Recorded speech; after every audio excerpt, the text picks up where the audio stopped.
Oh my goodness. Y'all, this live was wild. And I have so many thoughts about it. We're going to watch some clips together. Ray's supposed to join as well. Let her know that I'm live. Reality TV with Rei Clarke. Y'all know she's a T page like me. She's on TikTok. She's everywhere else. So go find her because she's on YT. She's on FB. She's on IG. She's everywhere, okay? She was live on TikTok today. Tyler hopped on the live with her. And then, okay, Tyler from Team Mom, Tyler Baltierra. Well, then Tiffers was in the chat. Tiffers is another T page. I've had Tiffers on my YT channel before. She's done lives with me before.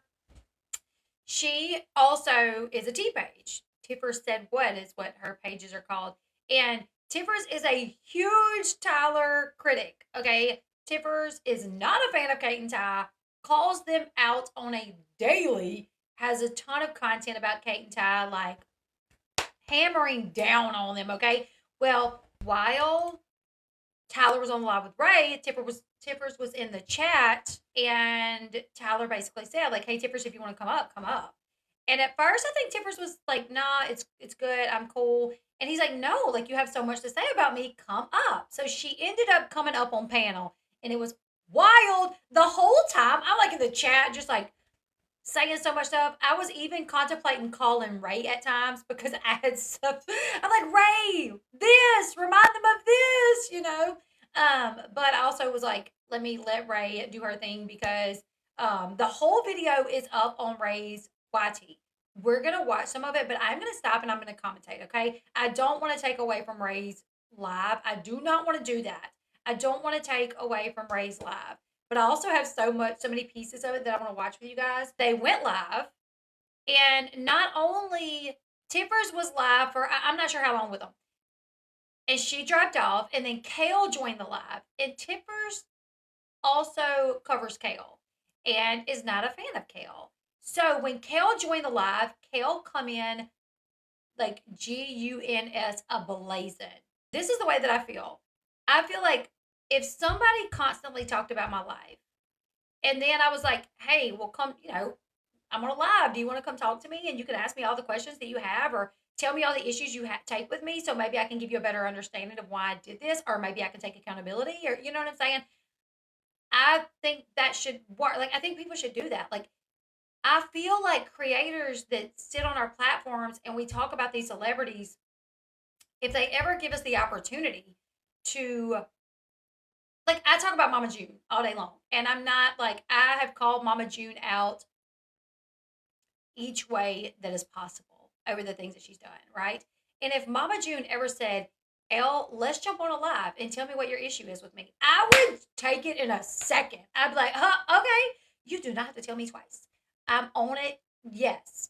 If Amber Portwood, and I've had Amber Portwood on my page before, if she ever was like, Elle, let's get on a live and you could tell me all the issues that, because I'm like, if I am going to sit on here and talk about you and your life and the issues that I take with you, if you ever invite me to like come face to face with you and talk, I'm gonna do it. Like, I'm gonna be like, okay, heck yeah, So that's the way that I feel about it.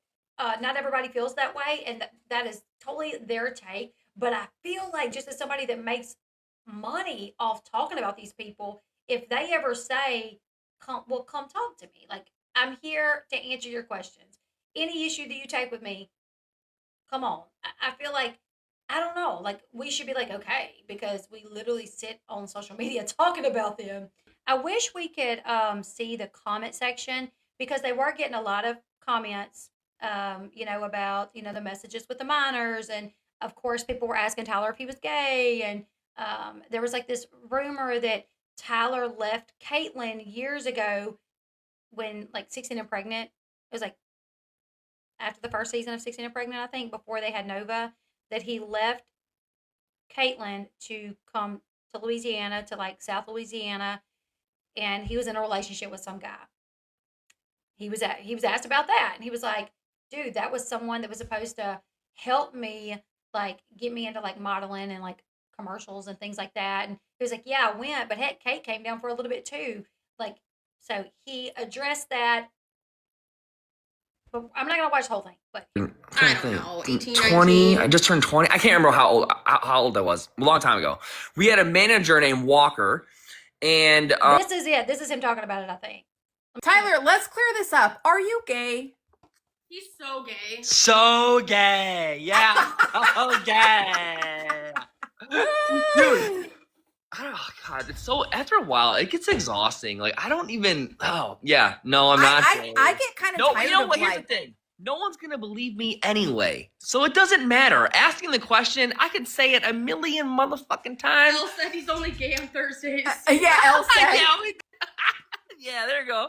Well, Elle's in the chat. Yeah. But, yeah, you know, after a while, I want to just be telling everyone that, yeah, sure, whatever you want to believe. Whatever your perception is correct. How about that?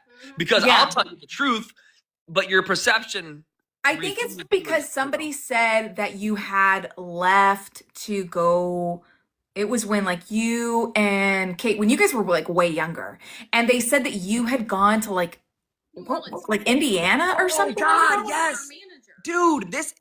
Yes. Can you explain this? I think it was Louisiana. Yeah. So when I was 18. Well, no, it's not. No, we were. I don't know, 18, 20. 19. I just turned 20. I can't remember how old I was. A long time ago.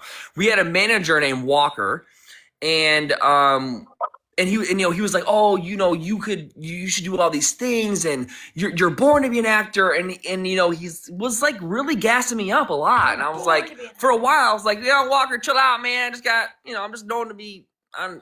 But then Teen Mom. It turned into like networking. Yeah, and then it turned into a network thing. So he's like, listen, come down here. I got an agent for you. Like, we're going to get you in commercials and all this shit. And I was like, young. I was like, oh, shit. I was like, all right, hey, listen, hey, I'm down for new things. Let's go. Mm-hmm. And so he's like, come down here. So I went down there for like, I don't know, 3 weeks and didn't do no auditions. Like, it was the fucking craziest experience I had. Like, I went down there.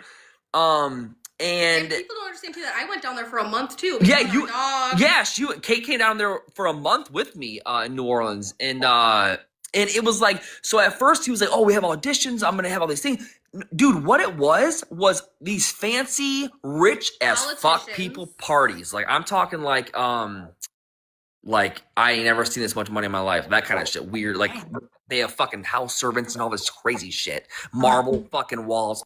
Baby oil laying all over the place.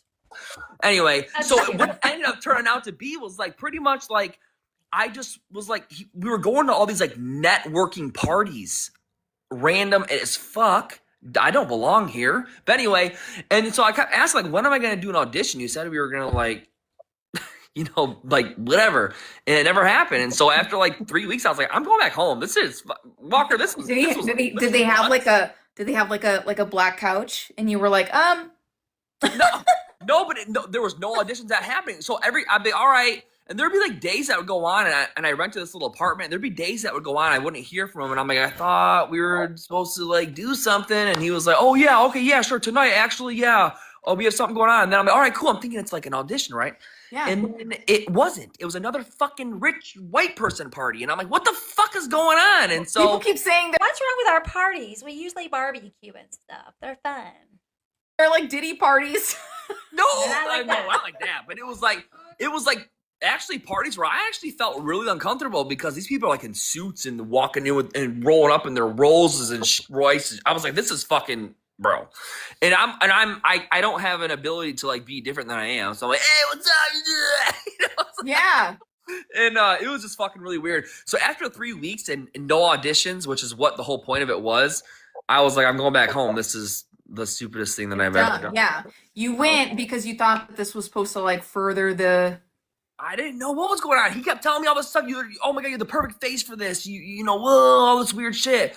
And yeah, dude, no, the vibe was fucking weird. Ask him why he posted the pic on Insta. I did ask. Okay, so let me tell you guys. Okay, there's a lot of stuff we're not going to cover that's very interesting. Okay, they talk about why Tyler's always like posting videos or pictures where you can see his junk. Is his junk? I don't know how to say this. Is he getting it, excited before he takes these pictures or these videos? He answers that question. Also, okay, it's got a freaking glare on there. My eyes hurt though. Okay, also he says, this is what I got to say about him, the gay question is, first off, clearly he's not gay. He married a woman, had children with said woman. If anything, he's bi, but at the end of the day, don't know what it matters. Who cares? It's really not our business. But he's definitely not just gay because he has children. He's literally, he sleeps with a woman and is married to a woman. And there was somebody that kept saying lavender marriage, lavender marriage, lavender marriage. And I'm like, dude, what? Like, Tyler was raised by like women, like his mom and his sister, like Butch was not in his life. And so, like, he's feminine, and if he is bi, that's his own, that's him. Maybe he is. And he decided, you know what? Yes, I'm attracted to men, but I met Kate, fell in love with her, want to live that kind of lifestyle of having, biological kids and having a wife and all that. So maybe he is attracted to men. Who cares? He's married to a woman. Doesn't mean it's a lavender marriage. It's to me, when people say he's gay, I'm like, well, clearly not, because he has kids and he's married to a woman. So clearly he's at minimum bi, and even if he's bi, it doesn't matter. He's married to a woman. He's decided to live that life. Tyler's in the chat saying, hey, Elle, it's okay that people think I'm gay. I've heard it my whole life. It's a compliment at this point. I'm glad you're taking this stride. I mean, I really am, because I would get so annoyed with it. I mean, I'm not even Tyler and I get annoyed with it. I'm like, who cares at this point? If anything, he's bi and he's with a woman. And too, like anybody that watches y'all, I'm just like, it's pretty evident that you love your wife. So, like, what would be the point to be married to Kate if you were really wanting to be with a man? You know what I'm saying? So he answered that question. There's so much that we're gonna skip. Okay, that's why you guys have to go watch Rei's full video, because we're skipping a lot. Okay, but I can't play all of it. It just wouldn't be fair. And two, I'm like, it's nobody's business. It's really nobody's business. Like, do we walk around saying, you're straight? You're clearly straight. Like, even to say it is like, it's like a dig. You know what I'm saying? Like, nobody says you're gay as like a positive thing to people. They're saying it to be like negative. Oh, you're gay. Like, okay. It is what it is, like, just to me, I'm like, why would anybody think that I don't know, it's just weird. It's just weird. That's just my opinion. We're going to skip over to where Tiffers joins, or actually Kate joins. And okay, we're going to jump to this because they're talking about Carly and how things kind of transpire with Carly. There's so much that we're missing, but I can't take away like all of Rei's video. Are confused that a guardian ad litem represent, which was a big theme, because they still, at that moment, Kate had 30 days. They still had the opportunity to look at. Okay, so here they're talking about the contract. So when Kate and Ty decided to do adoption, they signed an initial contract saying that they would have yearly visits up until the age of 4 years old, until Carly was 4. However, when Kate had Carly, she changed her mind and was like, nope, I want to do yearly visits until she's 18. However, they had already signed the one paper, like up until 4 years of age. They'd already signed that one. But she had Carly, she changed her mind, and everybody signed another contract, the final contract, that said annual visits until 18. Okay. On the show, though, when they met up with Dawn, and Dawn's like, let me remind you guys what you signed. She gave them that initial contract, and they were like, what? What? Like, that's why they were and they were being filmed. They didn't really know how to react because they were being filmed, and they just felt like it was an ambush. But I think they knew, like, but this doesn't make sense because we were pretty sure we signed a contract stating up until the age of 18. So where's that contract? And years later, they got their whole file, and their final contract was in the file stating, annual visits until the age of 18. And it is still at Brandon and Teresa's discretion for sure. But a big point in this is everybody saying, the contract stated up until 4 years of age. The contract stated no, the final contract stated until the age of 18. Okay, so they're talking about how all that played out. Kate's new desires and be like, oh no, we don't want this. You know what I'm saying? So anyway, to the change. Of course. Well, yeah, of course. Which obviously, if you know the adoption industry, it's very common. And yeah, they wanted a baby and they got the baby. So that's why I think that they're playing that clip. So what is the, I guess I don't know what the purpose of so they're playing that clip to say that I didn't know what I was signing or didn't care what I was signing. I'm confused on what. It was basically that you didn't care what you signed as a teenager. Okay, so Rei actually went and found some clips and had Tyler watch them to comment on them. So we'll back that up really quickly and watch that. I'm going to play this. So it says Tyler doesn't care what he signed as a teenager. Okay. Listen. Teresa's helping me back. Here, I'm What's gonna going on right now? And she said she doesn't think it's going to happen this summer. They're so busy with like kids stuff. Okay. Which I mean, I figured because it's been like once every other year anyways. That's how it's been going. Well, I mean, she's going to be, what, now she's going to be 14? I don't know. How do you not, like... Yeah, and it's super beneficial for the adopted child, too. I mean, that's what I'm saying. Find me a story where there was too much involvement and it was a bad thing. I want to hear it. That is. Okay? The terms that we talked about were, Where's it made? pictures And letters. and letters and the 1 year visit with, because that's how we had the 1 year visit with Carly, and they're like, oh yeah, this is what we like this, and then yeah, so that was, and then on paper it was, I think, just Pictures and letters. pictures and letters, yeah, and that was it, right? Because that's what we want. I think we changed it to have We did. face to face. Yes, we did. Yeah, and they're like, yeah, we agreed. Okay, great. Dawn brought the paperwork. Do you remember that? I want to show you some things that you signed with me. You could request visits with the adoptive family at the discretion of the adoptive family as they determine what is in the best interest of Carly. Did you want to say something? Yeah, because it's interesting because that paperwork, now that I've actually gotten the real file, my full adoption file, that paperwork was not the final paperwork, which is Right. very Because you guys interesting. ended up getting the new paperwork. I requested it, and I was like very adamant. I said, no, I need all the paperwork. I need all of it, and they only go up to year 5. They don't document after year 5. So I only had the first 5 years, but the first 5 years of that adoption file says everything that I kind of, had a suspicions of back then and stuff like that. But I was a young kid. I don't know what the hell, So, but yeah, so anyway, that actually wasn't the final form. The final form did mention annual visits.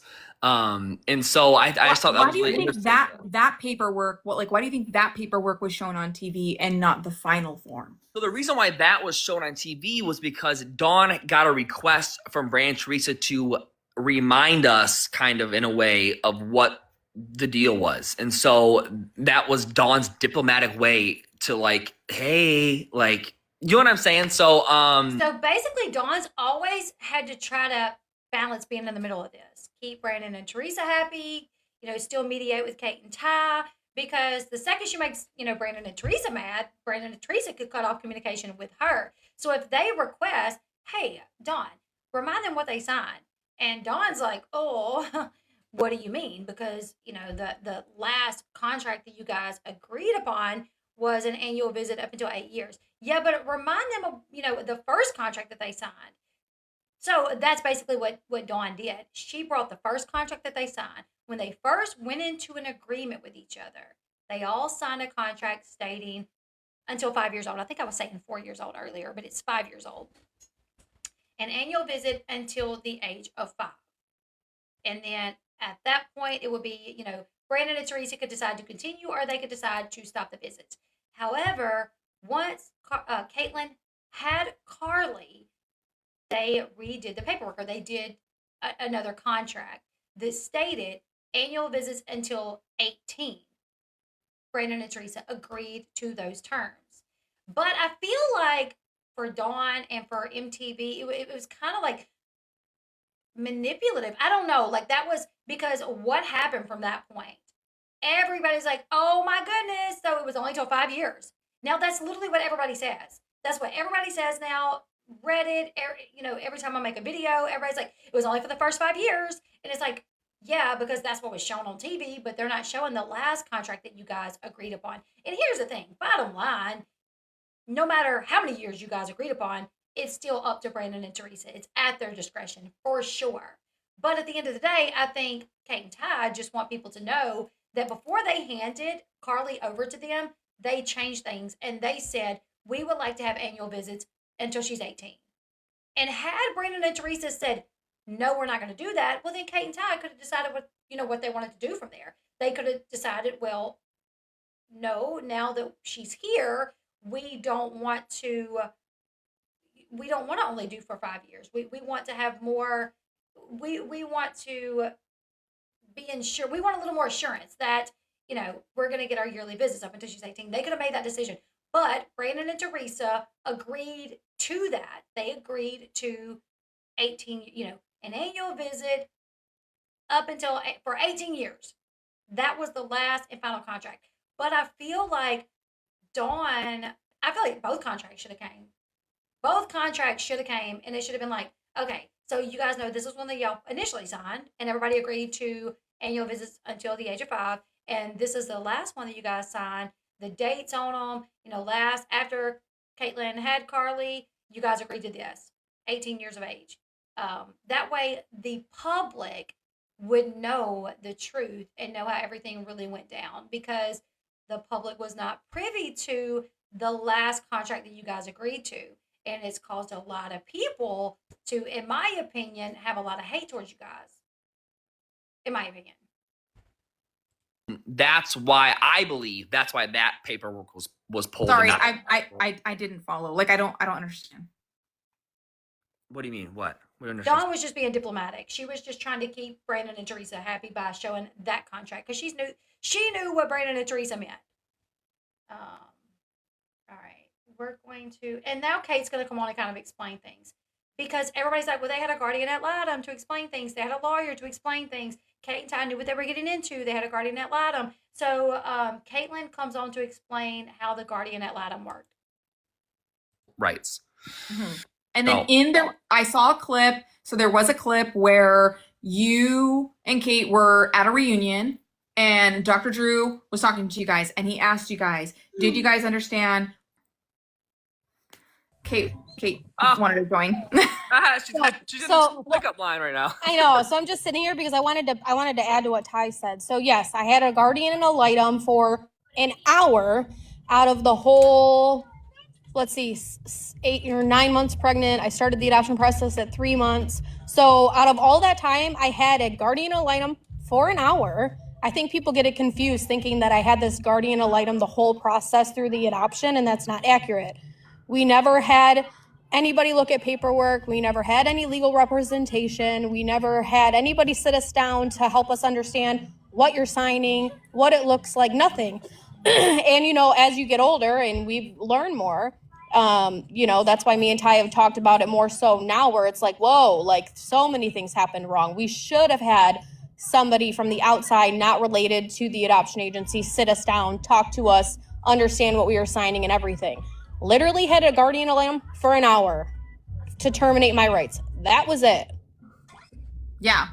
And someone actually asked what the I wish I knew what the paperwork was, to show the difference of what you saw in that clip that Dawn showed us versus what we actually final one that we agreed upon. Well, the final paperwork, the only difference is it's for 18 years instead of 5 years. Right. Personally, and when Dawn gave us that paperwork when we met in the restaurant, I remember I got so livid, like I was so mad, because it was almost like they set Dawn up to say, hey, remember, this is what you originally wanted. Yeah. And we've gone far, and I was like, I don't give a shit about this paperwork, because at the end of the day, we agreed to something completely different, and you guys signed it. This answers why in that Reddit, because somebody said Tyler doesn't care what he signed as a teenager. That now makes more sense. No, you didn't care, because that was the original paperwork. That wasn't the finalized paperwork. So it didn't matter what we signed then, because it's what we had signed at the end. Okay. And that's why we felt so like kind of upset. Like, what is this supposed to do? Like, you know what I mean? It felt, and then especially we're on camera, so we're like, wow, this feels very like, it felt like an ambush almost. Yeah. Like Yeah. it felt. We were like, what the fuck? Well, is this? and I see people in the comments saying like, well, yeah, but it's at their discretion, yada yada yada. Like, get over it now. They'll say, And yeah.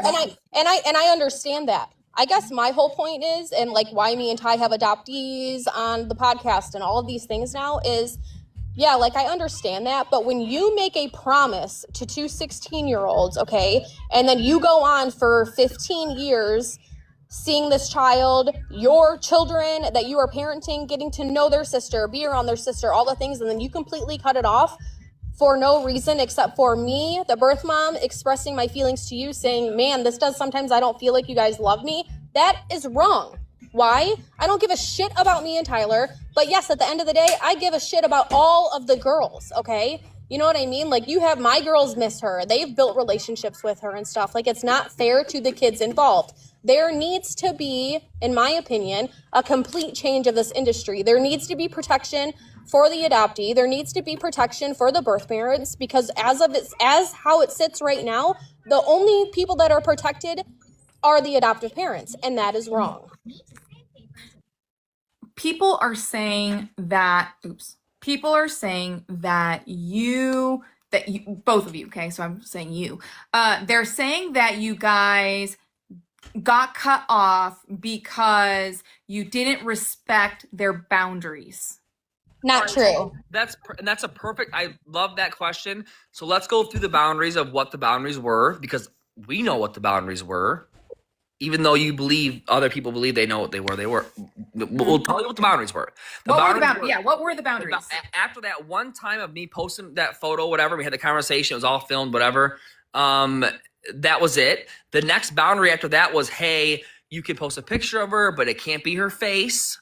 And so that's why you'll notice, like, even MTV used photos of, like, the back of her head and, like, you know, whatever. And then I would send a picture of, like, a cute picture of, like, Nova when she was little and Carly from the back. And I would send it to Brand Teresa and say, hey, you know, is this okay to post? Yeah, sure, go ahead. If it's as long as the back of her head, we don't care. Okay, cool, great. Because there was one specific conversation years ago when I asked Teresa, I sent Teresa a picture, and it was the first time of Carly meeting Nova, and you could see Nova, but you couldn't see Carly because her hair was in front of her face. Oh yeah, right. And right.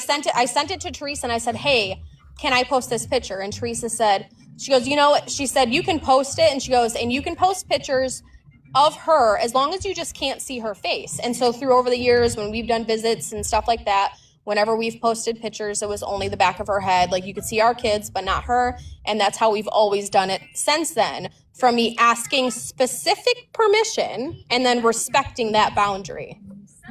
And then I'm trying to think of another boundary that we've had. Okay, so there's a picture, no face was the next one. The other one was don't repeat. Yeah, this was the next one. Don't repeat our conversations that we have verbatim. Right. So she said, like, don't repeat the conversation we had at all. It was don't sum it up in your own words. Yeah, put it in your own words. Don't say what we say verbatim. Got it. Perfect. Great. I mean, and then after that, I would love for anybody else who. What other boundaries? Yeah, that's all we had. Right. I would love to know what other boundaries that we're supposedly were given that we don't know about ourselves. So. And when it came to, like, you know, when she said, like, not verbatim, like, that's when me and Teresa had a conversation, and she understood too, like, hey, we're on a TV show, like, adoption's a part of our journey. And she was like, no, I get that completely. She was just more or less like, just don't read our text messages word for word. Like, if you want to sum it up in your own words, or, you know, sum up the conversation to, like, well, she said we're not going to have a visit this year or whatever, that's fine. And I was like, okay, cool. I can respect that. Yeah. And there was actually one episode where we actually wrote her and said, oh my God, like, so sorry. And it was, Kate was reading something saying, like, something that Teresa sent her saying, oh, Carly's having a hard time right now. And she said it on camera really quickly, like just like, oh my God, Tyler, Carly's having a bad time right now. That's what Teresa just texted me. And I was like, oh my God, really? What the fuck's going on? And then later on, we were like, oh shit, we can't say like verbatim text messages. And so we reach out. Oh, hey. And then obviously, and listen, we can't tell MTV what they can air and what they can't air. So we were hoping they weren't going to air that, but they did, and it is what it is. And so obviously with that, and here's the thing: Brandon and Teresa have always, and Tyler, I think you're still in the chat. They've always been really upfront with what they wanted. Like, so I think if they wanted them to keep everything private, I mean, Brandon and Teresa came to reunions. it brought, the first reunion they were there. They brought Carly. After Nova was born, they were on the reunion, and Teresa held Nova. They brought the cameras into their house. So the first few years, like they were very, cover of a magazine. Exactly. They were very active in this as well. So they knew this was a documentary about teen pregnancy and Kate and Ty's situation, adoption. So they didn't tell them that they couldn't say anything at all initially. It was like, this is what we're doing, And then as time went on, they were like, well, just don't read our messages verbatim. Sum it up in your own words, but don't show our messages, don't read them verbatim. So I don't think they were ever told, at least not like while we were watching them on TV. I don't think they were told at any point before while we were watching them, you can't talk. Someone in the chat said, hint, them saying like sum it up in your own words means like don't talk about it. But I think they would have said, you know what, stop talking about us. Don't say anything that we say. You're not allowed to. I think they would have said that, right, Ty? Like, they're saying just don't say word for word what we say and don't show our messages. Sum it up yourself. Right? Ty said, yeah, they would have. Being said, take accountability and say, hey, listen. But that, I can't remember any other time that somebody said in there, which people have been saying a lot. So a lot of people say like, or we're asking, somebody did ask, they didn't say. Somebody asked, were you guys not told to like send gifts to the house? Yes. We were, well, that happened. Yeah, we were told not to send gifts anymore. And so last Christmas and stuff, we didn't send any gifts or anything. And prior to that, you guys were allowed to send gifts. Yes, yep, and we always sent, and then it was more recently, like last year, where Teresa was like, told Dawn to tell us, like, no more sending gifts to the house or anything, and we were like, okay, well, whatever, I think it's messed up, but we'll respect it, especially when she's been getting gifts from us for, 15 years, and then we didn't send gifts for, like, Christmas or anything, and then Dawn reached out to us and said, well, now Teresa's saying that you guys can send gifts again. So it was weird. So we did send gifts for her birthday and, all that. Okay. So now they are back allowed to send gifts. And I've seen people even commenting like, they shouldn't even have their address. The reason they had Brandon and Teresa's address was because Brandon and Teresa gave them the address. I've literally seen people say like, they were supposed to send stuff through the adoption center. It wasn't even supposed to go straight to Brandon and Teresa's house. Like, see, like they don't know boundaries. Like they went ahead and sent stuff to Brandon and Teresa's house when it was supposed to go to the agency. So B&T like changed the rules throughout time, and like we're not privy to that. Okay, actually Dawn was the one that convinced Teresa to let us send gifts to their house. Okay, so there. Tyler said Dawn convinced Teresa. And I'm assuming Teresa, if she didn't want it, she would have said, no, I don't want them having our address. I mean, there's even on the show, it may have been after Nova was born or before, but Teresa sent you guys a package. It was a bunch of clothes, like clothes that Carly had outgrown for Nova. So she sent stuff to you guys. It got weird, yeah. So. Okay. Man, a lot of these, it's so funny because some of the questions, okay, so a lot of people keep saying you guys were harassing them. A lot of people. Dawn wanted to foster more openness between you guys. Got it. People are saying you guys were harassing them. What? How? Oh, it's because you were texting after. Because of texting. So when they showed on TV that you were texting. Yeah, that's probably why. Because she was like, stop. We're not talking to you no more. We're done talking to you. It was like so once. So I wanna say so once. So one text message every 2 weeks. How many times is that in a year? What, like 22 times or something? Or maybe in a month. Like, okay, one text message every 2 weeks is what, 2 text messages a month? Yeah, so I'm trying to put it in perspective. So think about that. So you have a text message one time every 2 weeks for a whole year. Do you think that's harassment? Somebody do the math. I think it's like 22 times in a whole year. And if you do think it's harassment, okay. I mean, I disagree with you. I don't really think that's harassment. Because the messages weren't towards you. You said, stop talking to me. Fine, I don't have to talk to you. But I'm going to be sending updates. Like, well, and she didn't say like, I'm not talking to you. She said, we're just not going to respond for a while. Yeah. And I said, that's okay. I said, but I have made a promise, we've had a promise to Carly about sending updates and asking, sharing pictures of the kids and stuff. So I will continue to do that. Okay. But hey, Nova's about to get in my car. So 24 times. If you think 24 times is harassing, then that's mind blowing. But Nova's about to get in the car, and I don't want to talk about all this with her in here. So please kick me. All right. Okay, I got you.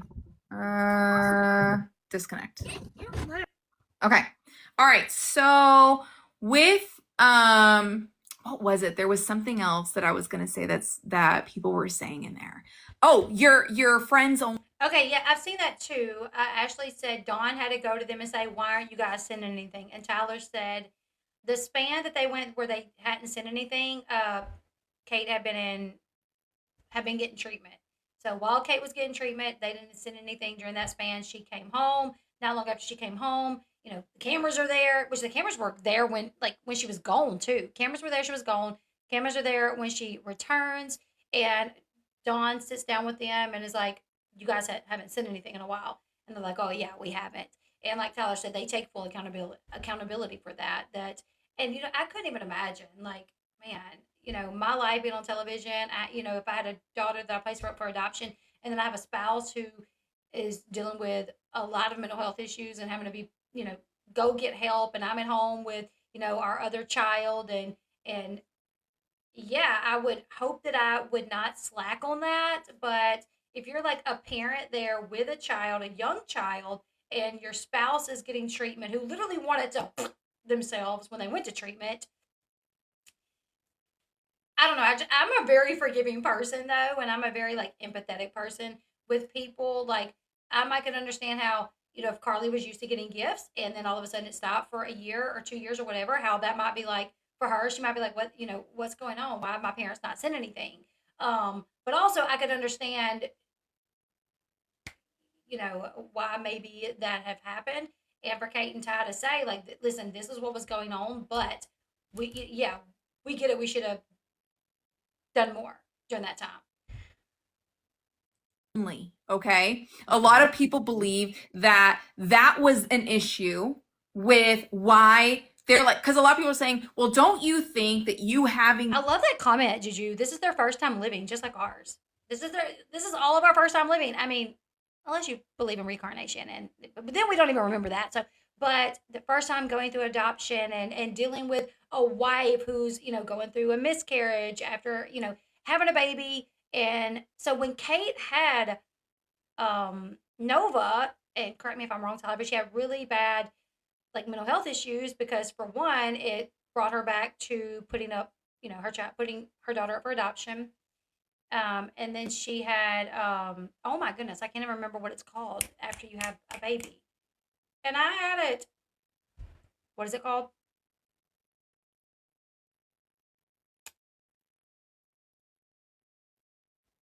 Postpartum, thank you.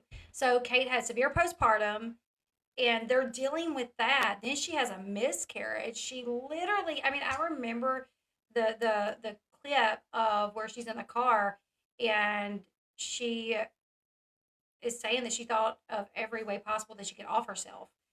So yeah, I get it. They went some time without sending gifts. We can all fault them for that. But at the end of the day, they were struggling too, and this is their first time going through that as well. So this friends only is one of the reasons why they cut off communication. Do I think that's a reason? I have no idea. But that's why I shut it down. Because I was like, listen, I'm trying to eliminate all reasoning. Whatever their reasons are, which they didn't tell us. I was like, I'm trying to just go through the roster of anything that could possibly, you know what I'm saying? So I got rid of it. And that's why I haven't been on there. I got rid of it that moment. I will say when you first had it on, and this was when you had it on, okay, so they're talking about the OF, if that's a possibility for why Brandon and Teresa shut down visitation, because Tyler starting OF. And he says he don't know, but he shut it down. Whenever they talked about the possibility that it was a problem, he did shut it down. I joined for a little bit. I'll skip over me and then I'm gonna skip over me. And then we'll go to Tiffers. They dropped me to bring Tiffers on. Ask. Okay, and keep in mind that Tiffers, like, she has a lot of content about Kate and Ty. She is not a fan of them, and she is. I don't know if you guys remember back when it came out that Kate and Ty received a cease and desist from Carly. She was given that information through a source, and she posted about that. And Kate and Ty have said this whole time they've never received a cease and desist. So all that gets brought up on here. So let's go ahead. Let's watch. Which was So Kate recommended that I add Tiffers in the box. Oh no, yeah, she's whatever. Okay. Yeah, Okay. anyone. So anyone. okay, so Elle, Can you Elle, try- I'm you gonna can prep kick you me. off. Yeah. all the Okay, hate, I'm gonna all drop the you off. people. Whoever wants. All right. Whoever needs to You do. said okay, but I was like, well, let me ask. I asked each person because I don't want Oh, yeah, anyone feeling Yeah, ambushed. So I'm give me right here. a minute. Hold on. All right, so I'm inviting Tiffers up here.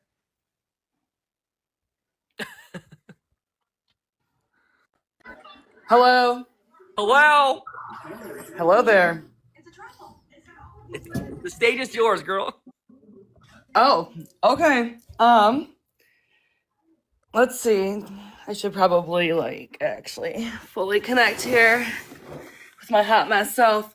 Okay, so I was curious if Brandon and Teresa themselves told you that you were catfished. Dawn relayed the message to me that that's what they told her. Mm-hmm. So you didn't hear directly from them. Which I don't think Kate and Ty have talked to Brandon and Teresa directly in a minute. Like, they shut down communication through text messages. So rather than Caitlin and Tyler even reaching out to them, they just reach out to Dawn, and Dawn would reach out to them. But I want to say Tyler either posted that on FB, either the message from Dawn or what Dawn said, because I remember seeing that on FB, and it was either the message from Dawn or Tyler saying, we reached out to Dawn, told Dawn about these messages. Dawn said that BNT said they think that it's a catfish. I heard from the only source available to me that can verify what they say. Okay. And then you also say that you've never been sent a letter. Correct. Never. Never. Even though the timeline kind of adds up for when you decided to stop talking about the whole situation, of adoption. I'm confused. I don't know what do you mean? Okay, so remember back when all these messages were exposed, right? By whoever. Because at this point, I don't know who he is. I will say that I gotta stop. You guys are probably gonna get so sick of me stopping, but okay. So, people were contacting Kate and Ty saying, we're friends of Carly's. She wants to have a relationship with you guys. Her parents, Brandon and Teresa, will not allow it. There's been big fights that's happened with Carly and her parents because she wants to have a relationship with you guys. They're not allowing it. She's also not super into the religion that they have her in, but they're forcing her to go, and she don't understand why her brother still gets to see his bio family, but she don't get to see hers. And so these people contacted Kate and Ty. Now, the one that specifically that reached out to Ty had information that not a lot of people should have known, the street that Carly lives on and the school that she goes to. So even though Tyler wasn't sure, they still have information that was weird. You know what I'm saying? Okay, clearly you know her because you have information that people shouldn't know. So he was asking who are you? How do you know this? And like he said, he probably maybe shouldn't have did what he did or whatever, even entertained it, but he was curious, okay, is this person telling the truth? If not, who are they and how do they have this information about Carly? What if they are a crazy psycho adult? Then why do they have this information about Carly? So here's the thing. That big whole thing exploded about the text messages. And all creators were doing videos. Everybody was calling Kate and Ty out. And Tyler and Caitlin said, we're going to try, we're going to do our best to stop talking about this whole situation. Just because it was like such a big thing and everybody was talking about it. So, and everybody's like, stop talking about Carly, stop talking about Carly, stop talking about Carly. So, they made a post saying, you know what, we're going to try to stop, we'll never completely quit talking about the situation and the adoption, but we're going to try to calm it down a good bit. Now, Tiffer says that matches her timeline for when they allegedly received a C and D. To me, it makes perfect sense that these messages come out. They're getting so much hate. They did something that maybe a lot of people don't understand why they did it. And Carly's name is out there 24/7 on every T page. They're making TikTok videos about it. They're doing live streams about it. And what's one thing the BNT wanted was they wanted, to keep Carly as private as possible, considering. So now there's videos being made 25 times a day. So yeah, in her theory of the timeline doesn't mean facts. And what I can tell you is while Kate and Ty said, look, listen, we're going to try to rein it in. We'll always talk about our situation, but we are going to try to limit how much we bring up Carly. I can tell you, Tyler would go live on IG and listen, Tyler cannot go live. Kate and Ty cannot go live on any platform and Carly not get brought up. What they, I guess what they could do is say, we're not going to talk about her, guys. We'll talk about our experience as far as adoption, but as far as talking about her, we're not going to do it. I guess they could always do that. But I have videos up, and I've tried to say this, and I was saying it in the chat. Tiffer says she was told that a C&D was sent, and then all of a sudden, Tyler makes a post that they're going to stop talking about Carly. But what I can tell you is he did not stop talking about Carly. Because he would go live on IG, and people in the comments would ask questions, and he would answer them. And I have the videos for that. When that was going on, when Tiffers was saying, oh, they got a C and D, that's why they're not talking about her. I was like, they are talking about her. There's a video. I literally was leaving comments saying he was on live on IG 2 days ago. The video is up on my YT. You guys can go check it out. He was asked questions about her. He was talking about her. So clearly, if they was sent a C and D, they're not listening because maybe he's not talking about her as much as he had been. I don't know. But he was still, every time he went live on IG, people would bring up Carly, Brandon and Teresa, Dawn, the adoption, and he was answering and responding.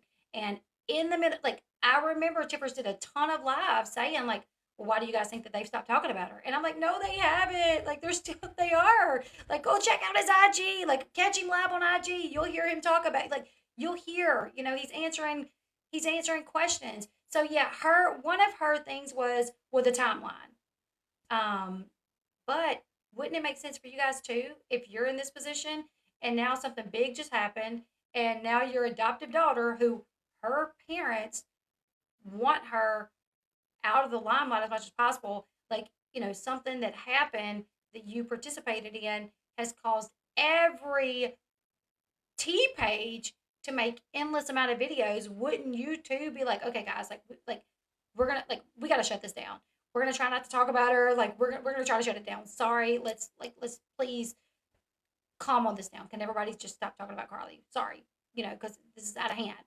Literally, I remember every day there was videos about Carly. There was TikToks about Carly being made.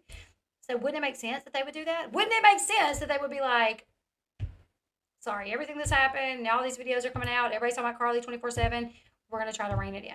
My bad.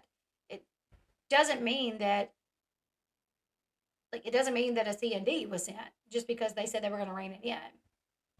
But anyways, while they did rein it in, I guess you could say, I have some of the videos up on my YT during that time. And I think I even titled one, Tyler's still talking about Carly, so if he got a C and D, and it was my way of saying, see guys, if we're going to put out information, let's put out correct information. He hasn't stopped talking about her, so I don't think he's got a C and D. Huh? You don't? No, I don't because I thought you did. Or you knew of the E or the K or whatever the other message account was. No, E gave myself and other people a whole bunch of information. Like, I went live. The information Ray. that you like told everyone else or whatever. The only information you got was from E, correct? Not all my information came from E, no. But the main source of it that got this whole thing going. The messages were all E. Okay, got it. Right? Because that's the Caitlin and Tyler messages. Can you guys hear me now? Okay, so this person E is how all of this started. Out all these messages, like showing, like, oh, here's Tyler and Kate talking to minors, and this E person was going around to different creators. Tiffers was one of them, saying like they are legit. They are like the cousin to the minor that Tyler was talking to, and like they are absolutely a minor. They are absolutely friends with Carly, and Tyler was talking to them, and Tiffers believed E. Tiffers thought E was legit. We'll come to find out later on, Tiffers said E is not legit, because when Tiffers came out and said there was a cease and desist sent to Kate and Ty, E came out and said that's not true. There's been no cease and desist sent. And then Tiffers was like, E is not credible. So I don't know. That whole thing was just wild. And if you want to watch the video, like just the video, it's up on Rei's page. Hold on. If you don't want to stop and hear my commentary, I know not everybody does. It's Rei Clarke right there. You can, it is 2 hours and 50 minutes long, and it's full of a lot of good info. And I suggest everybody do it, but I will be stopping and giving my commentary on here.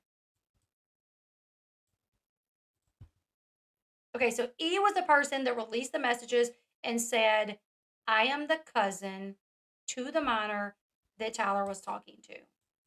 Account, and it's and me. Everybody, well, not me. I actually said from jump, like, I don't know who E is, so there's no way that I can validate what E is saying. I 100% was like, I don't know who E is. Tiffers in the beginning was saying that she believed E to be like a credible source. E, right? So that person, anyways, sorry, I was just reading the chat. So that person went into our DMs and started to give us information and sent us pictures, sent us addresses, just like everything, right? They were catfishing you as well. They were claiming that they were the minor's relative, is what they said. And they like gave their like the name of who was in those messages, like talking to you. And they said that they were related to that person, blah, blah, blah, right? Sent us these pictures. They were like, trying to, be credible, and sent us pictures that have never been seen, because we asked Rei, Mishy and I asked Rei. Do you remember that live, Rei, that we did about E? Okay. So anyways, yes, that person, I don't know who that is, but I'm talking about like when those messages got exposed, and you and Caitlin were like, well, we're not going to talk about her anymore. We're not going to talk about adoption or anything. Like, that all lines up with the information I received, that you guys were sent the cease and desist letter asking you to no longer talk about her, which is why I believed that information, is because like the timeline adds up for me. Also, I am positive, somebody correct me if I'm wrong, but didn't Tiffer say she saw the cease and desist? That she saw it? Listen, it's been a while since all this happened, but I remember like when I was watching this, I was like, but Tiffers, you saw it. Like, so you should know for sure. Like, wait, I saw it. Like, so I saw a C and D. If you never got a C and D, now I'm questioning my source, But I'm pretty sure she said she saw one.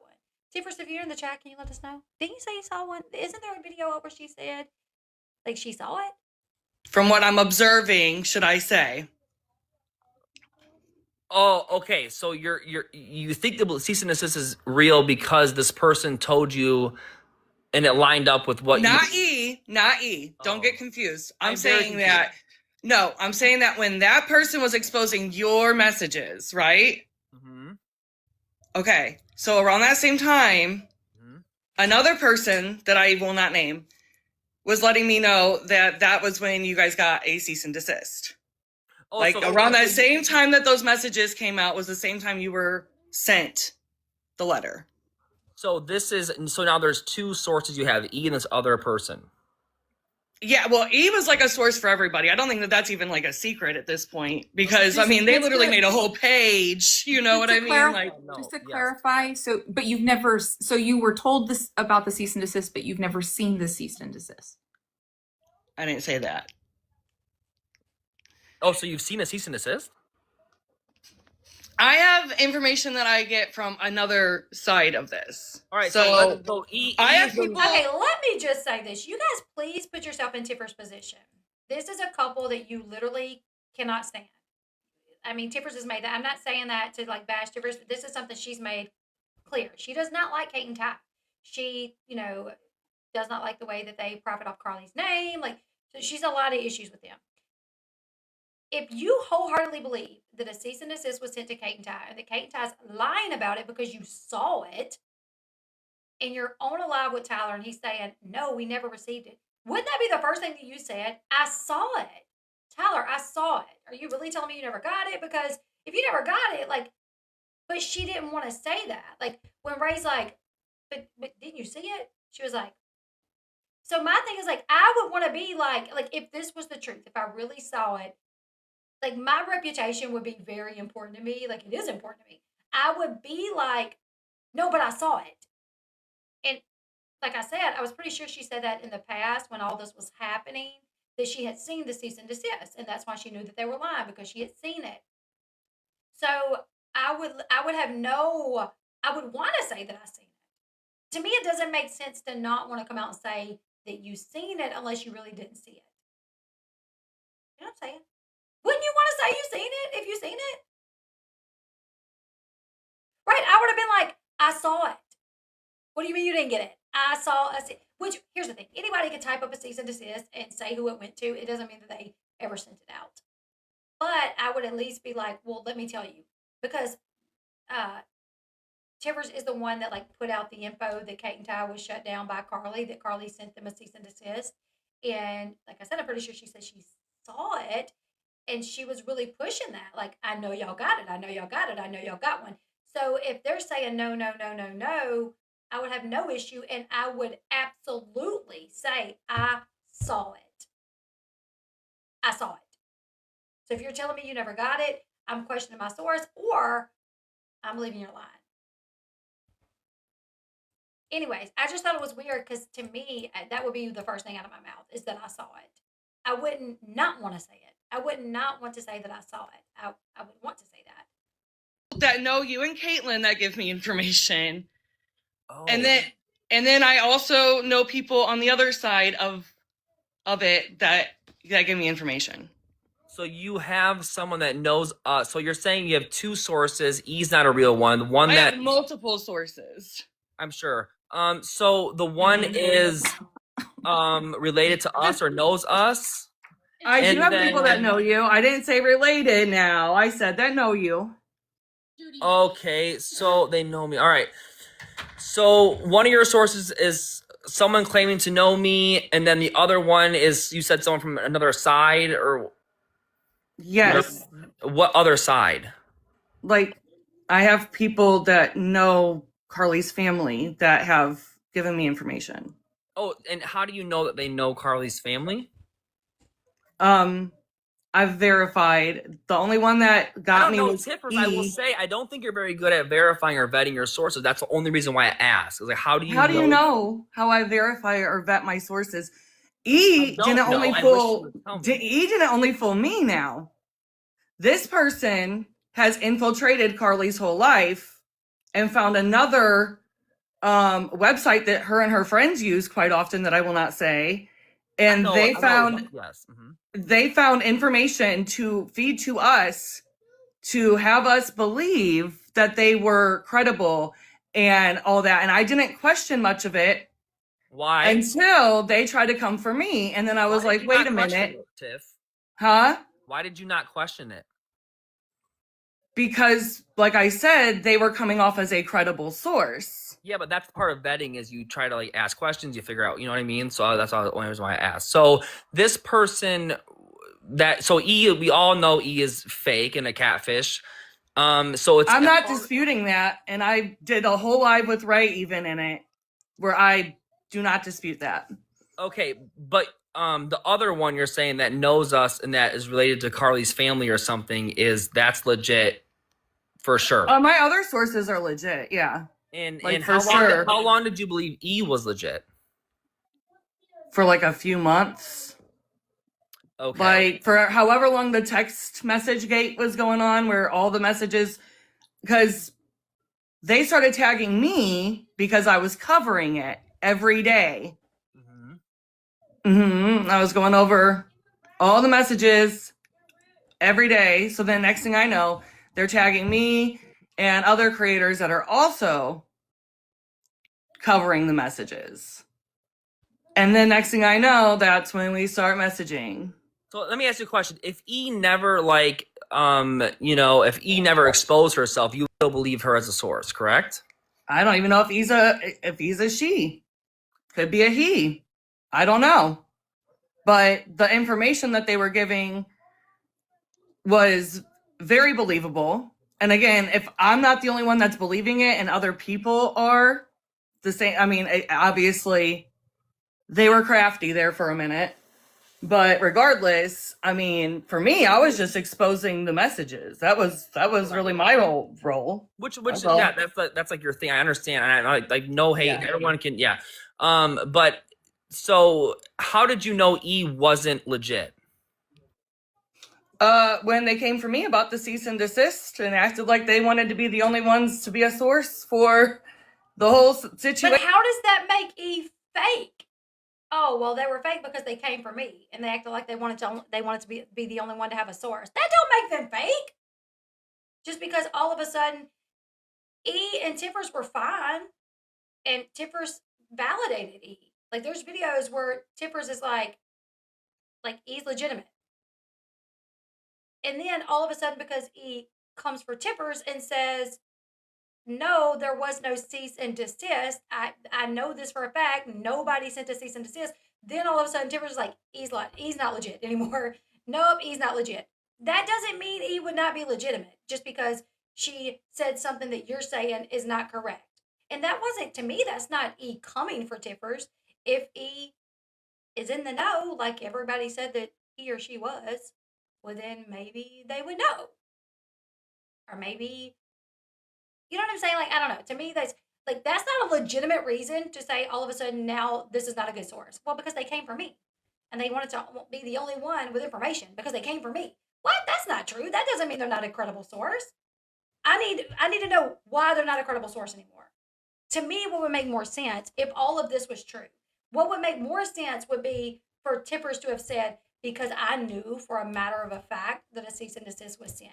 Because I had a really good source. I saw it. And then this E person is saying that there wasn't one. So it was one or two things. E is not legitimate, or E was just not aware that a cease and desist had been sent. And sometimes that's just what it is. Sometimes two people that cover the same person will not have the same information.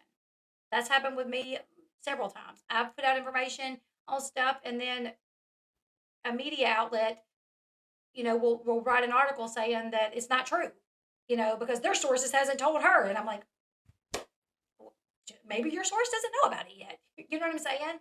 So that would have made way more sense if Tiffers would have said the reason I started questioning E.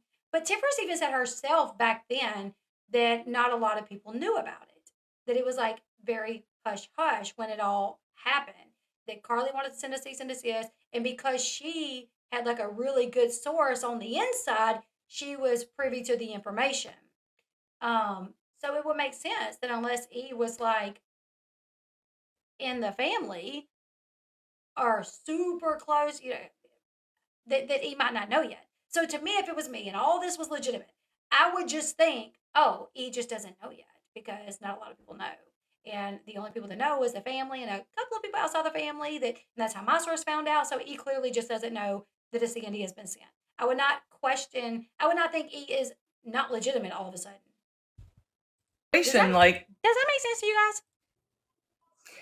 when you make that content, made you question it. Like that made you question yeah, it. because they can't. It's not like you can only have one source. You know what I mean? Right. Like they can't be the sole source of all the information. So flop You know, it, like vice especially versa. when it got that big, a lot of us were getting reached out to. So it's Yeah. like, So you know. my point is, if E never would have talked about the cease and desist and never came after you, you would still believe her as a source, or him, or whatever. Possibly. Okay. That's yeah. So all right. I mean, yeah. If they never came for me, yeah. But I mean, which is if they would have yeah. came for, but if they would have came for somebody else, or you know, I mean, For the people that are saying like that putting this on the internet is messy, either it's messy or we show proof and receipts. And if we don't show proof and receipts, then we don't sound credible. Well, And this is one of those moments where it is showing, it is provided, it is in black and white. So even though it may sound messy to some people and they may not agree with, you know, Caitlin and Tyler, it's still in black and white. And so, and we can't make that up. That's there, regardless of however people want to take it. well, my thing too is like for anybody that thinks like we're wrong in doing this, well, why are you sitting here watching? I don't know, you know, like go do something more like productive if you disagree with but it. like, yeah, but like, why do you care so much? I mean, people, you guys are choosing to be in Elle's life. Like you guys are choosing to watch. Nobody's holding anybody here captive. So they're choosing to be here and they're choosing to interact and they're choosing to watch. So And I think too, when people put their lives out there for, you know, public consumption to entertain us, and then everybody has its opinion, whether it be good or bad, I think it is important to put the truth out there. And that's with anybody that I cover. And, you know, Janelle, Amber, Mama June, like I might sit here and talk about all the bad things that they've done, but then if I have some sort of proof that they've rectified that mistake, I'm going to say like, hey, well, they did this. That's just like, I mean, Amber Portwood, not a fan of her. I've called her out for many things. Okay. But one thing that I've always, and this is because I learned this, is people would always be like, oh, I think she is on rugs because her pupils. And I learned years ago that medications, specifically medications for BPD, can cause your pupils to dilate. So, and that would be like, oh, your pupils are dilated, like, oh, you're clearly relapsed. And people would ask me when I would do lives talking about, oh, you think she relapsed because her pupils are dilated? And I would say, listen, if I'm going to think that she's dilated, it ain't going to be because of that, because medication is going to cause that. So when I cover anybody, if I have access to truth, to more knowledge about something, then I'm going to speak it. I'm going to say it. It doesn't matter if I hate you, love you, support you, don't. If I know something about Janelle that I, you know, is maybe, I don't know, that's going to paint her in a positive light, I'm going to say it, even though it is what it is. I don't care. I'm going to say it. I don't care. So that's just my 2 cents. snap, snap. Clack it or whatever. Yeah, there you go. Is that what clack it? I don't know. It's like this. What is it? Do it again. Let me see. It's I'm like going to go this. do it. There you go. Like that. There you go. Okay. Anyways, let's get back to watching because I had so much to say. Girl, there was times where I thought about calling Ray when this was live. Because I would be like, remind them of this. Tell them about this. But I was trying not to. Yeah, everybody watched me go into like a sinking hole. I know at one point you had like your whole hood on and you're like pulling the strings. I was like, dude, I can't even imagine how that felt, you know? Yeah, and my chest is like boom, boom, boom, boom, boom, boom. And I'm just like, please let this like be go okay. And yeah. it went okay. I mean, I feel like it went okay. I think so. Yeah. I mean, I would have asked so much more questions. I'm like, if you put me on with like Mama June, and you know, here's the thing, Tiffer's like what I guess wasn't prepared, like so she didn't have time to like think of all the things that, you know, maybe she has an issue with. So maybe that's why she didn't bring very many things up. But I'm like, oh my gosh, if you put me on a live with Mama June, like I can sit here and tell you, okay, Mama June, this is one issue I have with you, is that, you know, whenever your daughter went to the school and said that your boyfriend SA'd her and the police showed up and then her grandmother had to go pick her up from school, you called her over there and told her she was lying. And then you didn't have a relationship with her for this amount of time. Oh, here, Mama June, the other issue that I have is you guys were on Honey Boo Boo for all those years and those girls were getting paid and they didn't see a dime of it. And then Alana, she works all these years and when it's time for her to go to college, she has no money in her Coogan account or not nearly. I have all these things that I know why I have the opinion that I hold of these people. I know these things. Now, maybe if I get Yeah. called on a live, off the cuff, maybe they might leave my brain. But I would say, I don't know, can we do Well, this when I'm more prepared? Because all just to my come on and not have hardly anything, that to me that was shocking. I was like, Tiffers, you should have so much. well, and you know me well enough at this point that I have a memory of a bird. So the moment that I'm on the spot, I'm like, oh my God. Me too. I can be I like know. that too. I know that. So in that defense, I will say if I'm put on the spot, and to be fair, I didn't give any time to prepare. I just messaged and said, hey, do you want to go live? Is Right. this what you want to do? Yeah, so maybe she So didn't have time to really think of all the things, which I would have said if yeah, I was her. I would have said, y'all, listen, this was I wasn't expecting this. So yeah, this is honestly, off the all the cuff. issues that I have with you, Tyler, they don't left my brain. Can we plan to come back and do this tomorrow? I'll have my little notebook. I'll write everything down. I'll go back and watch some of my TikToks of things that I've said so I can bring it to your attention. That way she could have, because she's done a lot of videos about things that she disagrees with them on and reasons why Yeah, she don't like them. So I don't right. know, when I saw her pop up, I just thought, oh, she is about to go in on all the reasons she don't like them. And then when she Yeah, didn't, I was like, where's that? yeah, Where's that? And Come obviously, on. I'm not trying to give any excuses to the people in here. Caitlin and Tyler know I'm their friends. They know all of that, but they, like I said, my friends all know I have a memory of a bird, and I'm not going to we all have our own lives. My thought isn't fully ingrained into what's going on. Now, I'm not her, I can't speak for her, but playing devil's advocate, it's possible that Yeah, it just left. right. That's very But possible. That's what I thought. I even said in the comment section, hey, maybe she's forgot a lot of things because it was so off the cuff. Maybe maybe y'all can plan to do this when she's more prepared because I was like, I know there's more. There's so much more. also, Tippers was not attacked. I didn't feel like she was attacked. Yeah, because somebody maybe said to the be chat attacked was and a handle it little. with grace. There was people in the chat, but here's the the thing. the chat is one thing, but I can't do anything about the chat. But in Right. regards to Tyler, Tyler did not attack her. I made it very clear I wanted everyone to feel comfortable. If I felt like Tyler was attacking her, then I would have stepped up and said something. That was not the case. They said Kail was, but that was after Tiffers left. Kail left. Yeah, Tiffers left, Or and then Kail Tippers come up. left, yeah. But there's also drama there between Kail and Tiffers that Right. has been happening, over the past couple of days. That and I don't know. I feel like the way that Kail came on, I've literally watched videos of Tiffers having the same attitudes towards Kate, Ty, and Kail. You know what I'm saying? I've seen videos where Tiffers is like, Kail Lowry, she's going off about Kail, Kate, and Ty. So I think Kail just She kinda came with called the same so energy. Tiffers called Kail a bitch. That's what it was. Did she call her Tiffers, a scary bitch? She was like, she is. He said she was a scared bitch. Yeah. That's what she said. That was yesterday. And yeah, that was yesterday. So Tiffers did make a video saying Kail is a scared bitch. So naturally, Kail is going to return that energy. Obviously, I didn't have her on the live at the same time. I would never want anybody fighting with each other like that. But obviously, as soon as Tiffers was off and Kail comes in, she has a right to say how she feels, just like all of us creators come on here and give our opinions about stuff. So Kail definitely had a right. She was saying, listen, be careful about the words that come out of your mouth. You're coming for my kids. Yeah, and two, when we sit on these platforms and we talk about other people, listen, I had two creators that talked about me and it was like whatever, but then they started bringing up my kids and that sent me into another level when my kids started getting brought up into it.